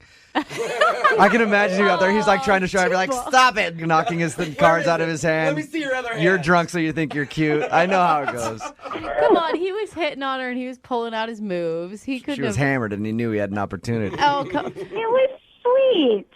So did he It was ask... sweet. I mean, I don't think I've ever had a guy do card tricks for me or any kind of magic trick on a date, let alone the first one. I guess this technically was the first date. Yeah, That's you not can call it a date. That's not a date. Yeah. Not a date. Still I a know date. it's not exactly a date, but it kind of felt like one. Okay, so what'd you do after the bars? At the end, he offered to walk me back home, which I thought was so sweet and so gentlemanly. And at this point, I had such a great time. I was dropping not so subtle hints on him, in my opinion. What's a not so subtle hint? You know, I kept rubbing my hand up and down his back. And, Like, oh, it's a you know, beautiful night out. I wish somebody was having sex with me right now. That's a not so subtle A hint. little more subtle than that. Did you go back to your place? We did. When he got me home, I asked him if he wanted to come up, and I'm being very flirty and basically almost sitting on his lap. God, I can't believe I'm going to tell you guys this. So I say to him, take your clothes off right now. Oh, my gosh. Nice. You Well, are... most guys would be excited about that. Yes. What did he do when you said that to him? He gave me a look, and so I took his cards and I threw them out my window. How dare you? Never knew a magician. And he said maybe another time, and I was trying to get him to change his mind, and then he decides to leave. He does give me a kiss. It's a quick kiss, but he gives me a kiss, and he said he'd call me. Okay. Maybe he was just trying to be like respectful of you as Maybe. a person and Maybe wanted it was to take things Too slow. much, too fast, maybe. And I'm just going to be frank with you. Maybe you were being drunk and annoying. Yeah. It sounds like situations I've been in. I've dated a lot of drunk, annoying girls. I dated, so I definitely know them. So I am seriously confused. You know, I'm not trying to toot my own horn, but I get hit on by a lot of guys, and I've never had. Maybe he is just that gentlemanly, and if he is, I totally would go out on a second date with him. okay. But if he doesn't do it after the second date, you are done. All right. We're going to play a song, come back, call him and get your second date update, okay? Okay. All right, hang on. Moving 92.5. Brooke and Jubal in the mornings. Second date update. Our second dater on the phone with us right now, Carrie, committed the ultimate sin on her date. She threw a magician's cards out the window because she wanted sex. And everybody knows there's nothing more important than magic. That's true. So to choose sex over magic, Carrie, I can't believe you. All right, Carrie, are you ready to call Kyle? I am. Carrie, can I ask, is it more that your pride is injured or that you actually want a second date with this guy? I think if I didn't say that my pride was hurt a little bit, I'd be lying, but that wasn't the first thing that I thought of. Yeah. All right. If you're just tuning in, Carrie went out with a guy named Kyle. They met at a pub crawl. They hung out all night long. She was very aggressive with him when they got back to her place. He had some cards, and he was doing like magic tricks at the bar. She grabbed his cards, threw them out the window, and said, take your clothes off. Well, and then he left. Right? Yeah, that's pretty much right. We're going to call him right now and see if we can get him on the phone, okay? Okay. All right, here we go.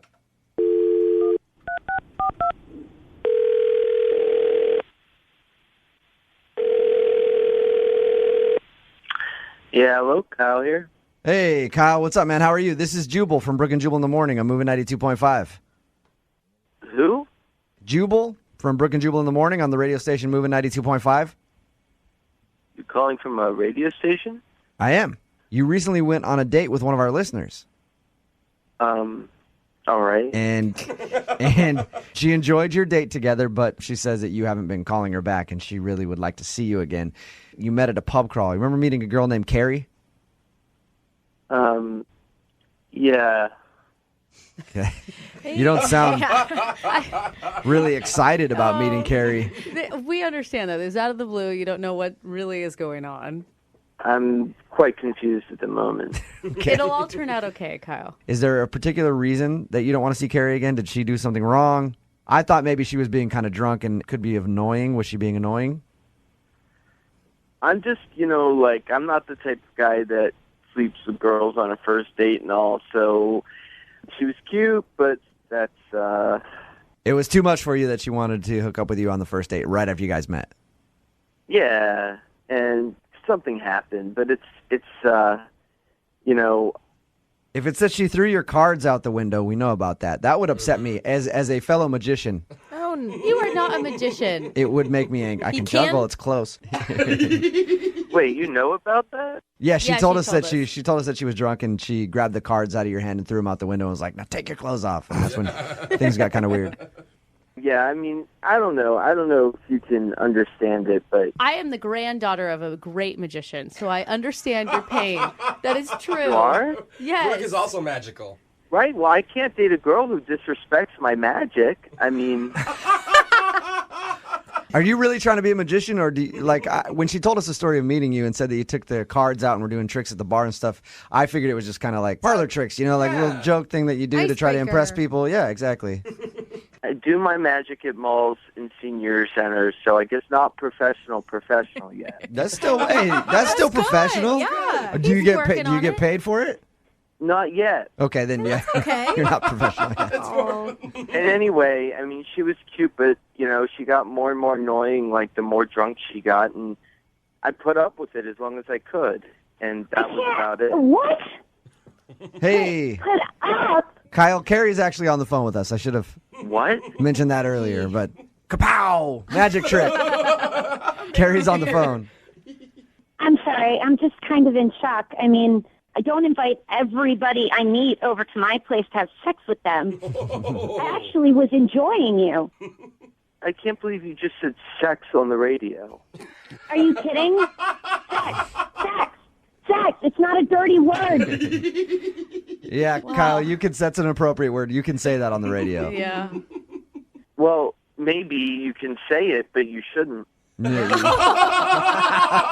Kyle. Okay. Oh my God! It definitely put you in perspective for me. I mean, you act like your cards are your baby. It's kind of disturbing, actually. Well, that's his. Hey, Carrie, that's his art. You know what I mean? That's great. It's fantastic. And when he starts making money doing it, then it really does become art. It sounds like you guys have been dating for years at this point. When he starts making money and stops sitting around the house playing with his cards all day. I mean, he uses it to pick up girls. That doesn't sound like art to me. Carrie, don't you think maybe you owe him a little bit of an apology for being too aggressive? I was drunk and having a good time, and he didn't have to walk into my apartment. He could have left me at the door. I have nothing to apologize for. I was just trying to be nice there. You needed somebody to walk you home, and Kyle, if I did not meet you at the bar, my friends would have taken me home. You're the one who made it like you had to take me home, and you had to walk me up into my apartment. You didn't have to do anything. Carrie. That was your choice. Carrie. Look, I mean, now you see me, now you don't, Carrie.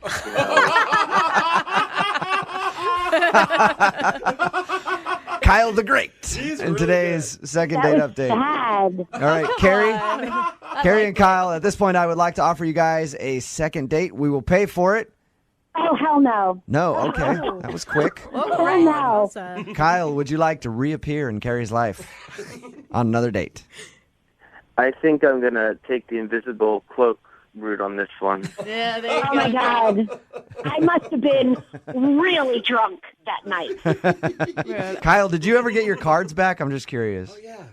Yeah, I went downstairs and I collected them all from the street. Oh, sweet My God, that's so Kyle. sad. All right. I'll Well, maybe come I should to be your- sending him and his cards out together. Yeah. Any kids' bar mitzvahs or birthday parties? No, I'm not that good yet. No. Brooke and Jubal in the morning. Anybody that knows me knows that I've committed my life to inspiring people That is to such do a good. line of crap. Is I've drinking never- and taking What? your pants off good? For some people, it is. It inspires Yeah, me. it depends on how it looks when you take your pants off. It could be a good thing, could be a bad thing. But Mark emailed us because he wants to do a second date update with a girl he met named Rena. But Mark has heard so many second date updates that he's actually taken the dates that he's heard other guys do and used that as his inspiration to try to improve on them and make the best date ever. Really? Right, Mark? I think it's a pretty good idea. I thought it was. Why don't you tell everybody about your date? Well, what it was was a Macklemore date. What? Macklemore date? A Macklemore date. What is a Macklemore date? So we started at a thrift shop, Nice. Of course. Okay. which I figured no one has ever done before. No, I don't think so. Actually, I've gone to a thrift shop on a date. Really? My current husband and I did it once. I was going to say, that's just because you were dating a homeless dude and needed to get him some clothes before you went Also out. probably true. Then what happened after the thrift shop? We went to the thrift store and tried on all different kinds of hats and fur coats and costumes, and we bought a bunch of cheap stuff. So that was fun. So you showed her that you got at least $5 in your pocket. Hey, big spender. Yeah. So what else do you do on a Macklemore-inspired date? We hopped in my car to go get a drink, and I challenged her to sing the song Same Love at the top of her lungs, which she did. Okay. Can I ask, did you ask this girl over if she was a fan of Macklemore? When the date started, I asked her, and she said that she was. Okay. right. Okay. Just want to make sure she's on the same Now- page as you. So then once we got to the bar, I knew that this jukebox had Macklemore in it. So I went to the jukebox and put on Thrift Shop Okay. Okay. and had a couple drinks, danced to the song. It seemed like she was having a great time. All right. She asked me to take her home, and I took her home, and all I got was a hug at her doorstep. Looking back, where do you think you went wrong? It might have been a little much with the full Macklemore-inspired date. Yeah. Never go full Macklemore on a date. I went full Macklemore. I should have only gone like half Macklemore. Yeah. The thrift shop thing, all right, that could be kind of cute. But then after that, don't just do everything Macklemore. What did she say at the end of the date? Well, we did have fun, and so at the end of the date, she was like, "Oh, I'll keep in touch." But then I said, which I'm kind of regretting. I said, "I hope we can do it again sometime. We'll go pop some more tags, and I'll be sure to have $20 in my pocket." Oh, wow. Way too Come much. on, And by the Jubal. way, I think I might be gay. Yeah. You just had two guys making out in your backseat, and these are my uncles. All right. I feel like Macklemore's listening to this. He's already filing a restraining Yeah. order against you, dude. How many times have you tried to get a hold of her? I've been texting her a little bit, and haven't heard back from her yet. So I don't think I'm going to. All Yeah. I know, man. Would you like us just to call her and maybe tell her that you're not a Macklemore stalker and you were just trying to be creative? If you could, yes. Okay. I'm going to play a song, come back, call her, and then get your second date update, all right? All right, cool. Moving 92.5. Brooke and Jubal in the mornings. Second date update.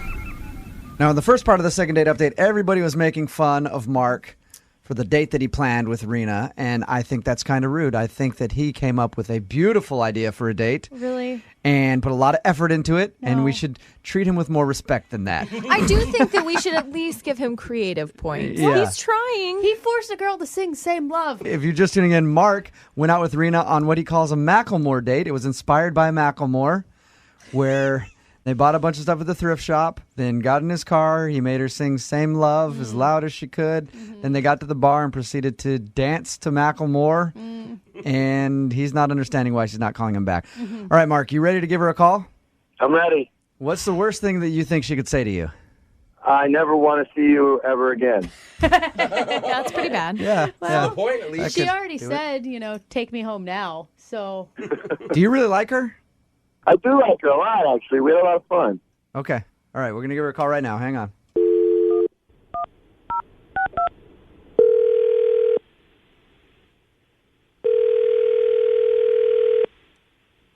Hello?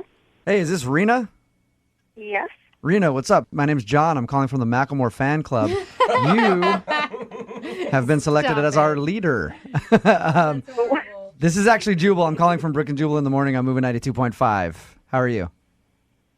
I'm okay. I'm calling you because you recently went out on a date with a friend of mine, a guy who's very into Macklemore. Okay. You remember going on a date with Mark? Yes. Well, Mark emailed us because he said that he really enjoyed going out with you and loved to take you out on a second date. But I guess you haven't returned any of his texts or calls or anything. Is there a particular reason?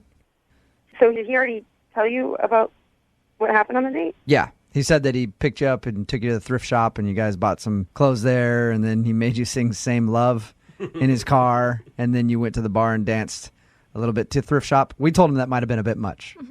Well, he decides that he wants to play thrift shop on the jukebox, and he pulls out a $20 bill, and then he plays thrift shop on repeat and stayed on the dance floor.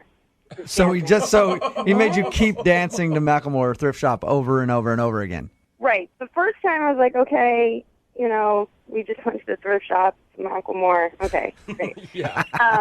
And he stayed out there for a good 15. I left the dance floor.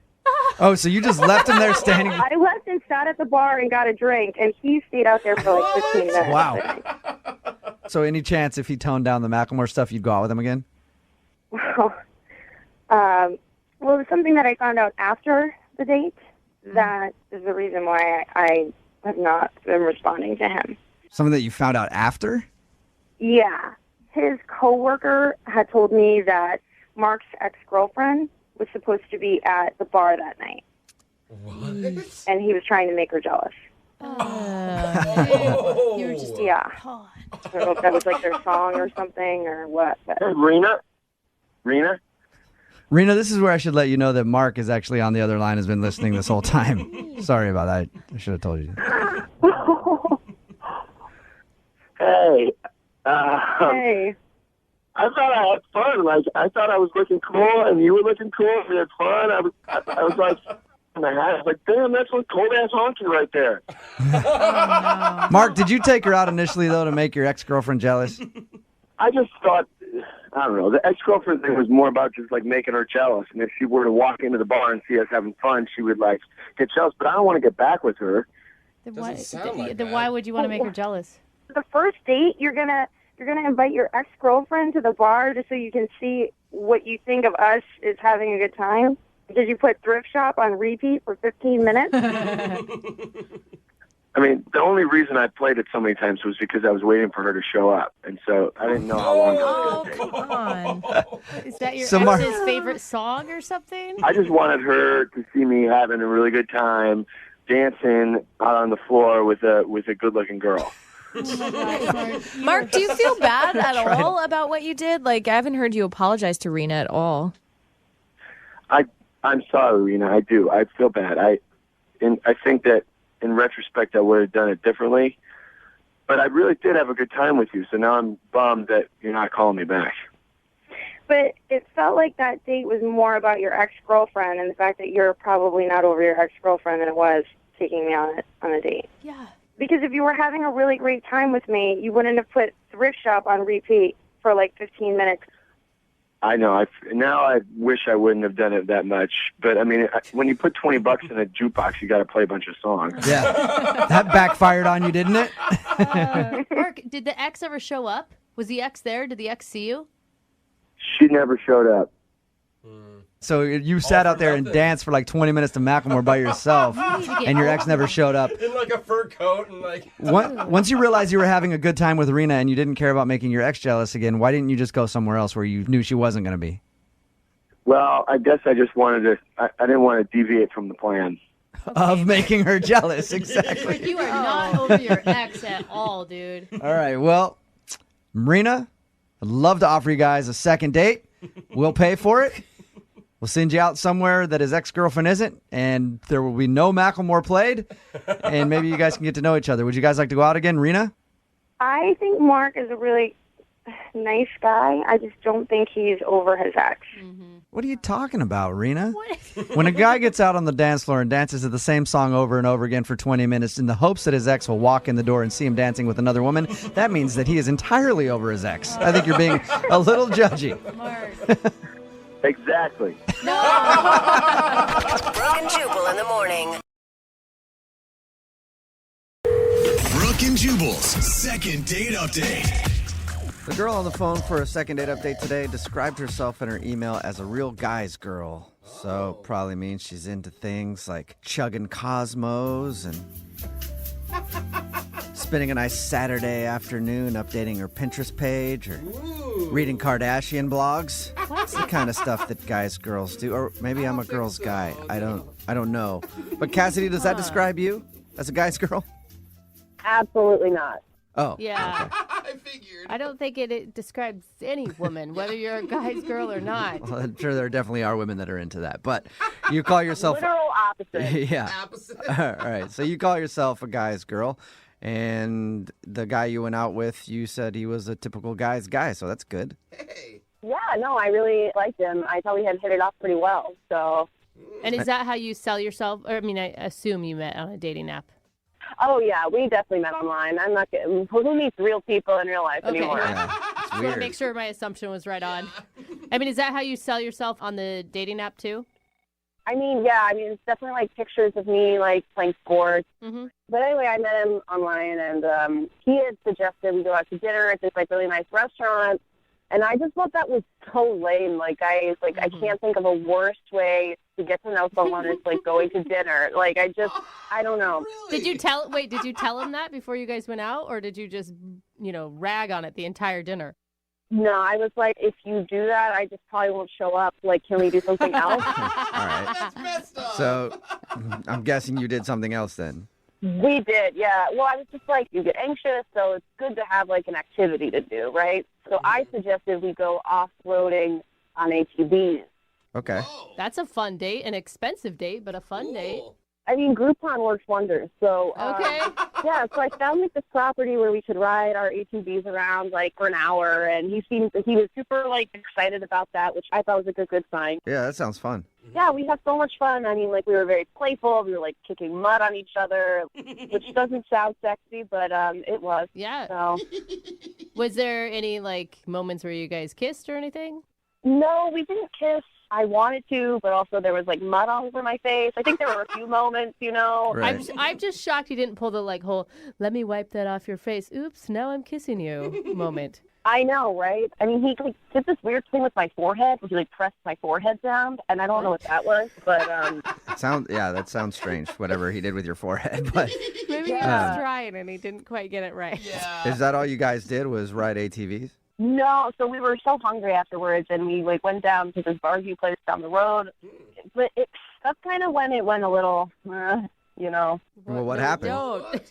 Okay, so basically the waiter was like definitely hitting on me like the entire date, and it was so rude. Like it was really uncomfortable, and the energy definitely shifted, and I was like, oh no, like we're having such a good time, and like I'm not interested in this waiter at all. But I also don't want to be rude to him because he's gonna spit in our food. So you're the waiter was hitting on you the whole time, and the guy you went out with, his name's Dean? Is that what he said?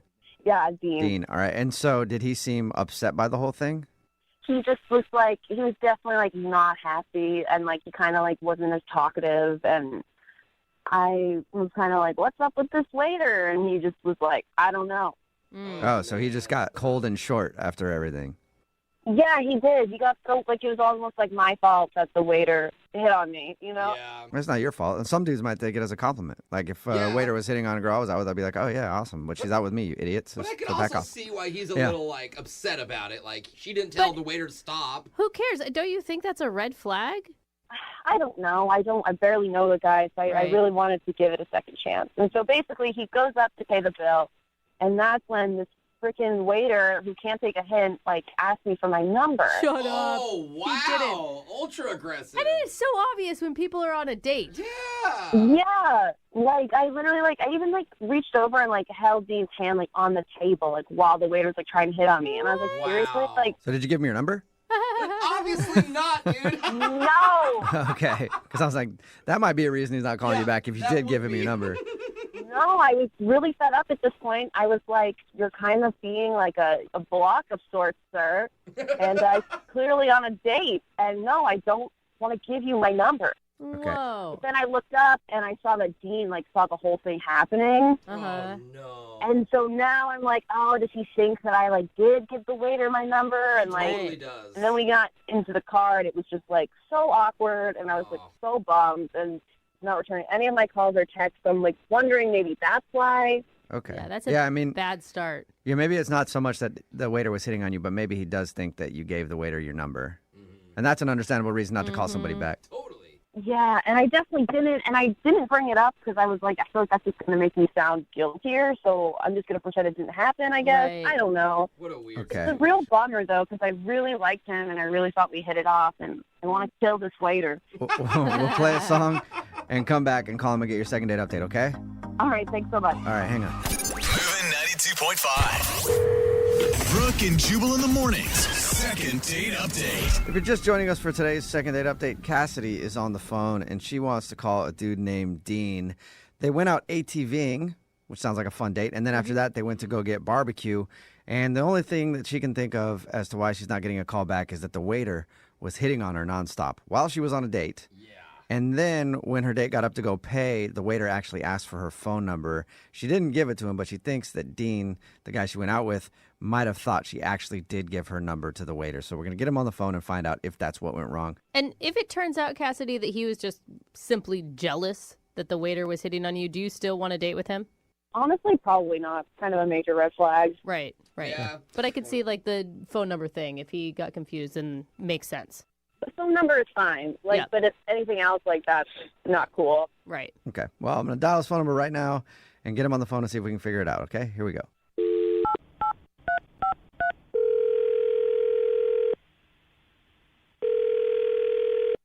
Hello? Hi, can I speak to Dean? This is Dean. Dean, what's up, man? How are you? This is Jubal from Brooke and Jubal in the morning. Okay. Okay. How's it going? I'm doing okay, man. How are you guys doing? Not too bad. Good. Yeah. All right. That's it. See you later. Have a good one. Just checking in. Mental health check. Yeah. Take care, Dean. Well, that was weird. Dean, you have any reason why I'm calling you? I haven't the foggiest. Okay. I'm calling you because we do a segment on our show called the Second Date Update. Have you heard that before or heard of it? I think I've heard of it. I'm not. I don't listen to the radio that much. All right. Well, basically, it's where if you go out on a date with somebody and don't call them back after, they can email us to get you on the phone and figure out what happened. And we got an email from somebody named Cassidy. Oh, man. And Cassidy told us about your date, how you guys had fun going off-roading, and then you went to a barbecue place. But now you're not calling her back, and she's confused. Look, yeah, we had fun leading up to it, but to be honest, I've never had a moment on a date before where I was instantly turned off. But this is Instantly turned off, so you know the exact moment that you decided you didn't want to go out with her. Yeah, I could tell you the exact moment. Okay. So we went to like a barbecue place, and the food was good and everything, and the service wasn't super great, but she ordered a big plate of wings, like barbecue wings. Yeah. And instant turn off. No, Yeah. barbecue's awesome. But she got this big plate of wings, and she was doing that thing where she kept playing with her phone while she was eating, but and that's whatever, but she had barbecue sauce all over her hands, and then would grab her phone and then would get the barbecue sauce all over the phone screen, and then put the phone down and then keep eating the wings and then pick her phone up, and every time she picked it up it was and it was nauseating, real real gross. And dude, she was like wiping the barbecue sauce on her pants. She never used a napkin, not once. Okay. that's Gross, wait. yeah. You weren't upset that she was using her phone during your date. You're upset that she got her phone all greasy with barbecue sauce. I'm upset that she's a barbecue monster. Like, she just had, like, barbecue sauce all over her hands, her pants. Like, at one point, she, like, reached out to, like, hold my hand, and there was, like, barbecue sauce on her hand, and it, like, got barbecue sauce all over my hand. And... All right, so yeah, I mean, that's kind of gross. Like, why? If you're at a barbecue place, get some wet naps, clean it up a little bit. There were ample napkins. Like, there's not an excuse for this. Yeah. There was towels at barbecue places, You make right? it sound like she was literally bathing in barbecue sauce by your description. You know, whatever. I don't kink shame, but, like, I don't know, man. That's her thing. At least she was washing her hands with barbecue sauce. So it was the barbecue sauce. That's the reason you're not calling her back. It was just gross, man. Like, I'm not a stickler for, like, manners or, like, you know, whatever, but it was just gross. That is crazy to me. If you can't handle wiping barbecue sauce off of yourself, like, I can't trust your hygiene in other ways. You know what I mean? Okay. What else? Yeah, it makes sense. Yeah, it could tell something about their character as far as hygiene goes. Yeah. Well, Dean, thank you for being honest and telling us why you're not calling her back. I appreciate that. No worries. Yeah. Also, she's on the other line listening and wants to talk to you. I should have told you that. My God. Yeah. Are you kidding me right now? No, I'm not. Cassidy, you there? Yeah, I'm here. Oh, no. Yeah. First of all, who says ample wet nap? What a loser. Like, Wait, what? That's what that's your comeback is who says ample wet naps? yeah, he sounds like such a loser. I said ample napkins. Ample's a word. You could look it up. It's a common I word know in the it's a vernacular. word. I have a college That's degree. also a word. Seriously, barbecue sauce? How else are you supposed to eat wings? They're gutted You down wipe all your over you. hands with Yeah. napkin. Why would I wipe my hands between each wing? That's stupid. She has a point there. I mean, that's a lot of wiping. No one expects you to wipe your hands after every bite, but, like, don't touch your phone and smear barbecue sauce all over the phone. Like, eat a few wings and then wipe your hands and then use your phone. Like, there's an order. Why were you to these counting things. how many wings I was eating? What? It was like I was on a date with Rain Man. Why are you counting my wings? It's my phone. That's why I got phone cases. I feel like only Rain Man would want to go on another date with you. That's not the only guy that wanted to date with me. The waiter wanted to date me very clearly, and you said nothing. What kind of man just, I was clearly, like, uncomfortable. You didn't say anything. You just sat there eating your ribs with a fork and knife like some kind of toddler at a tea party. I was like, who the hell is this guy? You know what? Hey, Mazel Tov. You guys can have a great barbecue sauce date together. Like, you and this waiter can just drench each other in barbecue sauce and, like, slide around in it like slugs. It'll be a really great day. That is such an That image. sounds fun, That actually. is such an image. My Your phone kink, probably has apparently, like... poop on it. Your phone has poop on it. You look like someone that does, like, the crossword while they take a like some kind of loser. Where did that come from? All of this very aggressive for barbecue sauce accusations, you Yeah, guys. barbecue sauce, that's so aggressive. Like, it's so stupid. You're not going to date me because of barbecue sauce? Like, that's so dumb. Yeah, sorry I have manners and I was raised the right way. It's Poop on crazy, it. I know. Your phone has poop on it. I don't want to date Your phone has poop on it. It's gone from you're smearing barbecue sauce on everything to your phone has poop on it. Mature. Yeah, you're not a man. You're like, it was like going on a date with like a little boy. And I don't like little boys. I like men. Oh, yes.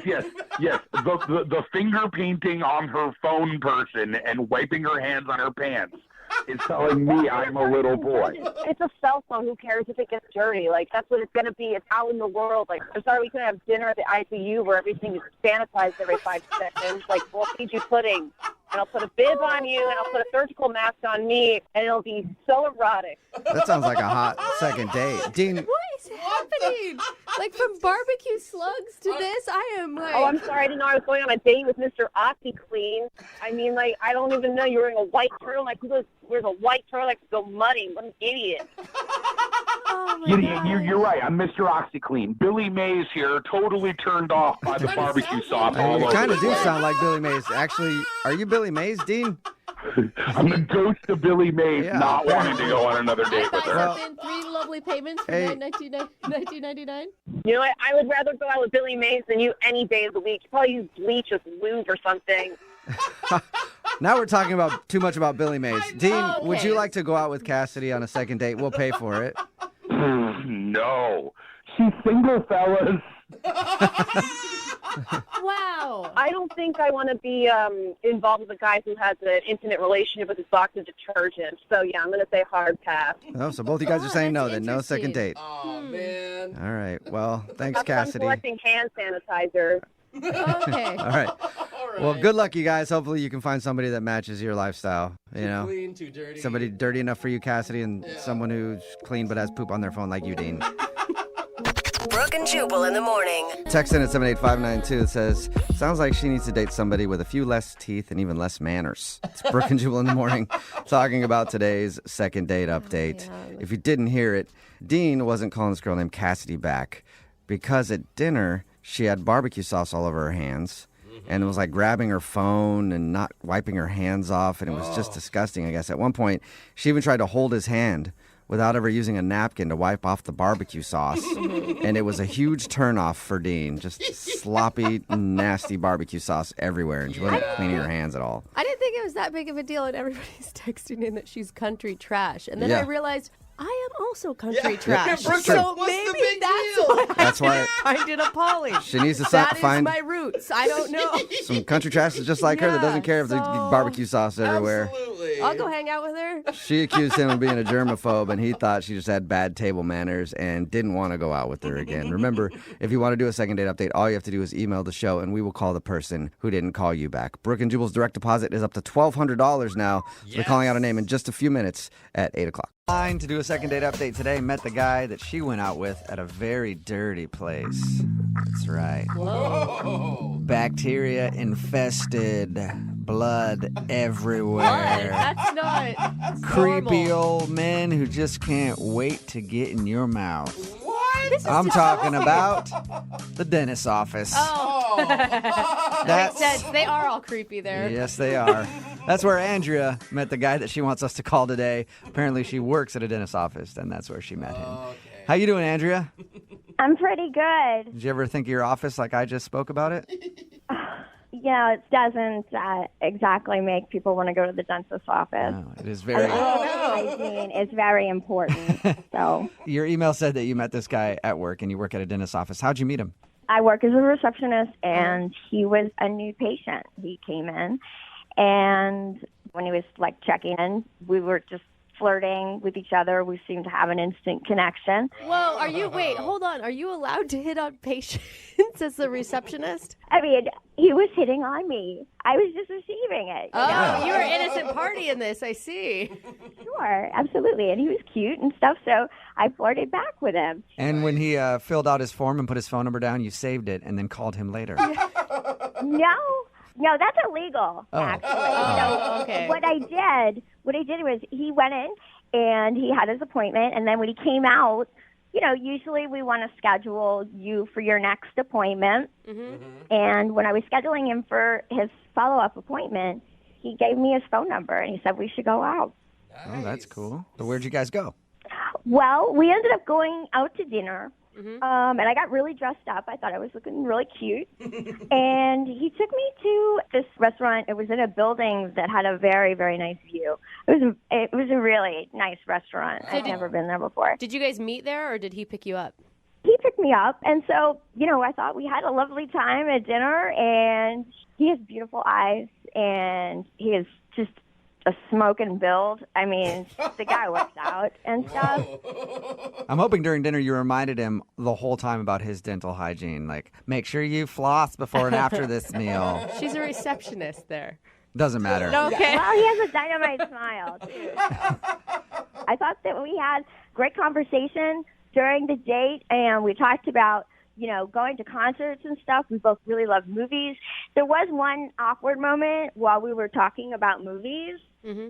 So, I mean, I don't know if that was a deal breaker, but Did you bring up a movie that he liked and you didn't like, and then he got super angry at you? well, no, he was talking about he's a real big fan of this guy's movies, and I had never heard of him. He's like, God. Are you trying to remember right now even who it was? Martin, it's Martin Scorsese? Martin Scorsese. He's a big director. He's like one of the biggest guys in movies ever. Ever. Don't know anything. Okay. Hey, I don't blame you. Never heard of the guy. Okay, I don't blame you for not knowing who he is. He's like Steven Spielberg. Yeah, he's a really huge name in movies, but did your date seem put off by that you didn't know who Martin Scorsese was? I wouldn't think that'd be a huge deal. Well, it made me feel just kind of ditzy and stupid and like kind of insecure that I didn't know who this guy was. Yeah. So, I don't know. Maybe that's it. You didn't pretend like you knew him, though. Like, you were honest. Well, he kept trying to tell me his name, and I kept on trying to give it back to him, like pronouncing it over, and I don't know why. It's a tongue twister for me. Try and say it for us right now. Scorsese? It's Scorsese, Martin Scorsese. Scorsese? No, not Stacy. Scorsese. I'm not hearing it. I guess correctly or something. Is there a T in it? No, there's no T. There's some names that people have trouble with no matter what. Obviously, you have trouble saying Martin Scorsese. I guess so. I could see how if you're going to claim to be a real movie lover and you not know these things, that it could maybe make you come off as a liar. I know Julia Roberts says. Okay, there we go. You just like different kinds of movies. So how did everything end with this guy? We concluded the date. I mean, after dinner, we actually walked around for a little while and seemed to be okay. But the date ended with just a hug, and I haven't gotten a call back from him. Would you have kissed him if you went in for the kiss? Sure. So were you disappointed that it was a hug? Of course I'm disappointed. I told you he had a hot butt. All right. And how long has it been since your date? 2 weeks. 2 weeks. All right. Well, we'll play a song, come back, call him, and get your second date update, okay? Okay. All right. Hang on. Moving 92.5. Brooke and Jubal in the mornings. Second date update. For those of you who don't know what this song is, it was a song made famous by the movie Goodfellas. A very huge movie directed by one Martin Skorbensky. Or Martin Shorshinsky. Or Martin Skormy some sashimi sushi. I don't know exactly how to say his name, but he's a very, very famous man in Hollywood. And he's the reason that Andrea, the girl who's on the phone for a second date update, thinks that she's not getting a call back today. She was out on a date with a guy named Austin. They were having fun. They brought up movies. He brought up that he's a big Martin Scorsese fan. She had never heard of Martin Scorsese and still can't figure out how to get her to pronounce his name correctly. But she thinks that he's not calling her back because he might have thought that she was kind of ditzy or whatever. Yeah. Andrea, are you ready to go? I am. Have you figured out how to say the name yet? Scorsese. No. That's a mixture between him and Patrick Swayze, who is no longer with us. Anyway, we're getting closer to you getting it correct. All right, I'm going to dial the phone number right now and see if we can get him on the phone. Here we go.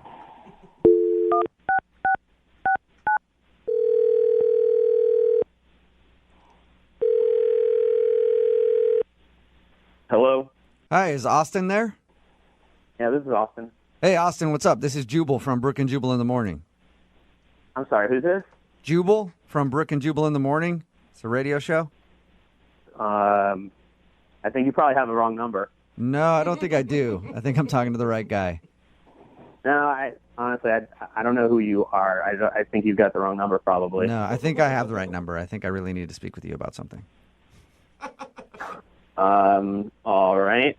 What does a radio show need to talk to me about? Well, it's about a date that you recently went on with one of our listeners. Her name is Andrea, and she actually emailed us asking if we could get you on the phone.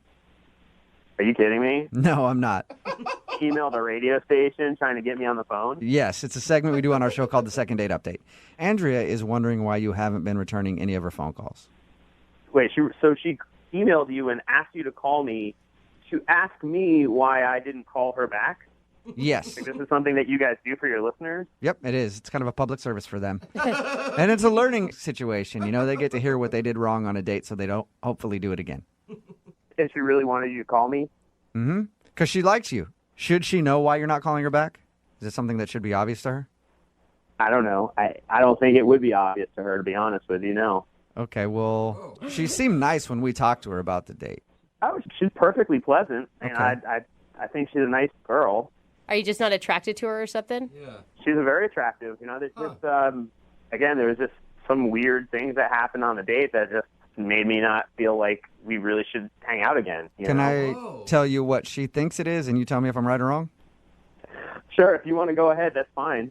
She thinks that you're not calling her back because she didn't know who Martin Scorsese is and can't pronounce his name. I mean, yeah, it was pretty wild. All right, maybe you don't know him, but you at least know some of his movies. You know, like Gangs of New York's pretty recent, or The Departed won an Oscar. You know, at least pronounce his name right after I teach you. Come on. It's usually pretty easy to say a name after you've heard it. Oh, when give we her a talked to break, her, you guys. when we talked to her, we tried to say it to her too. She still couldn't get it. I always, But she thinks that. I mean, she thinks that's why you're not calling her back. but come on, Is that that the can't reason? be a reason. She can't pronounce a No, name. I mean, it was pretty strange, but it's not the reason. Okay, can you tell us what the reason is then? So, all right, so I take her to this restaurant, and it's a pretty nice restaurant. We get brought to our table, and the waitress pulls out the chair for her to sit down at the table, and she hops up on the chair, like feet on the chair, standing on the chair in the middle of the restaurant. And I'm like, what the hell are you doing? Did you say she stood on the chair?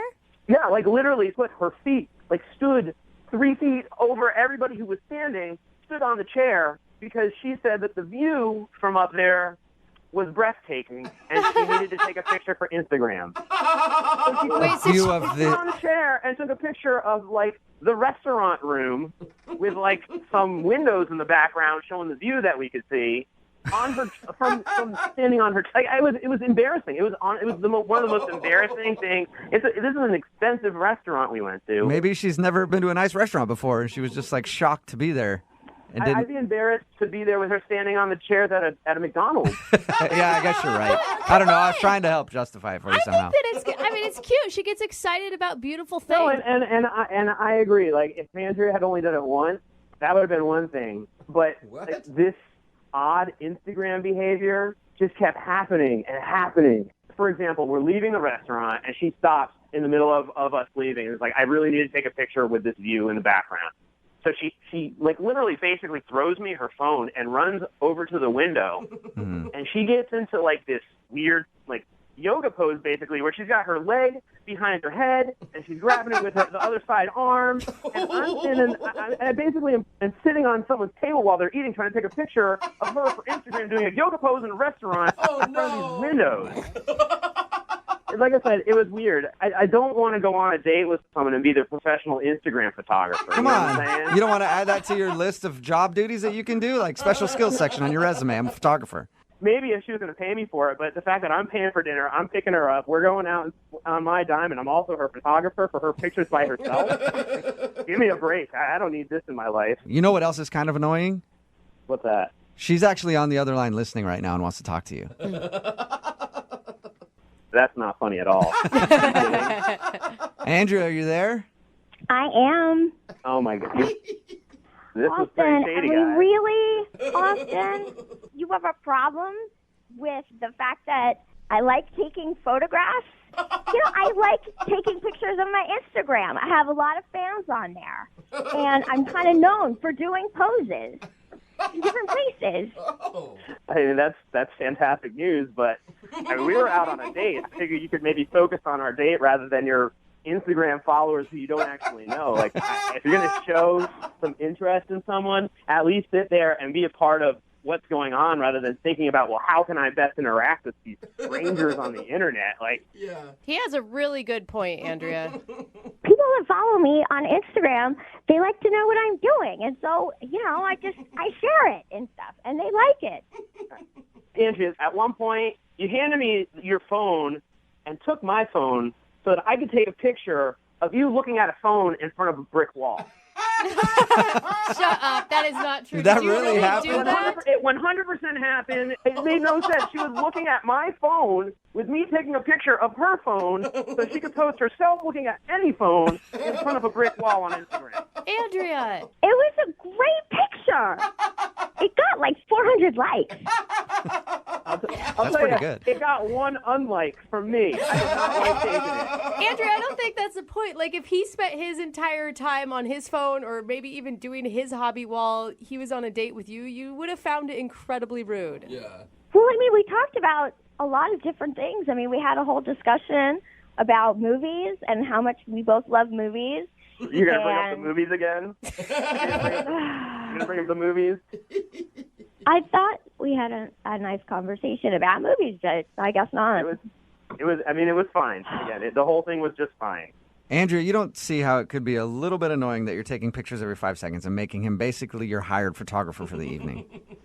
Instagram is the wave of the future, and if you're not on Instagram, then you're not a part of the future. So that really sucks for you. Oh, God. I think you work for Instagram. This is ridiculous. Oh, gosh. Well, you know what, Austin, I would love to ask you this question. Would you like to go out with Andrea on a second date? We will pay for it. Andrea, again, you're super sweet, and there's another Instagrammer out there for you. But that is not that dude is not me. Whatever. I get hit up by so many guys on my Instagram. I don't even need to go out on a date with you. Oh, sweetheart. All right. No, it doesn't sound like you do. No, I guess not. Andrea, thank you. I'm sorry it wasn't a successful second date update. Thanks, guys. Yeah. Before we let you go, though, do you need to take a picture of yourself on the phone doing a second date update? You know, I never thought of that. I should totally do that. No, you should not do that. Oh, sweetheart. Oh, my goodness. Brooke and Jubal in the morning. Text in at 78592 that says, that girl sounded crazy, but crazy does make for a pretty good Instagram. Do you have her Instagram handle? It's Brooke and Jubal in the morning. Talking about the second date update. This girl, Andrea, wanted to call a dude named Austin.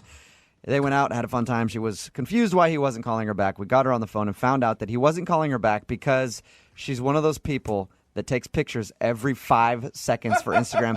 And not just the normal ones like, I'm just going to take a picture of my food real quick. She actually stood on a chair to get the proper lighting for the table setting. And then in the middle of a crowded restaurant, did a yoga pose in front of the window and asked him to take the picture. And then just the whole date long kept stopping and asking him to take pictures for her Instagram. Joke's going to be on us when she starts earning like $5,000 per Instagram Right? picture Yeah, from I know. endorsements. She's endorsed by restaurants. Yeah, I know. exactly. She's going to make more money than all of us put together eventually from her Instagram. But a lot of people are on her side texting in at 78592 going, she just sounds like she's super fun and he's boring. She did sound fun. I'll give her that. She sounded energetic. She loved life, you know. Yeah, but having to take a picture of somebody every 5 seconds on a date doesn't sound like a lot of fun to me. I think they're just not a good match. I could see both sides of the story here. She needs to be with a dude like that. Yeah. Like 2 Instagram people. Yeah. Because you see those couples out together and that's all they're doing and they're loving life. They're not interacting with each other at all. They're just taking pictures of each other and then cropping them and making them look better. And they're like, yeah, that one looks good. This one, what do you think of this one? Oh, that one looks good to you too. Aren't we so hot? Let's post this to social media so everybody knows we're doing something. Oh, next, let's snap people. Let's get on Snapchat next. Yeah. Hello.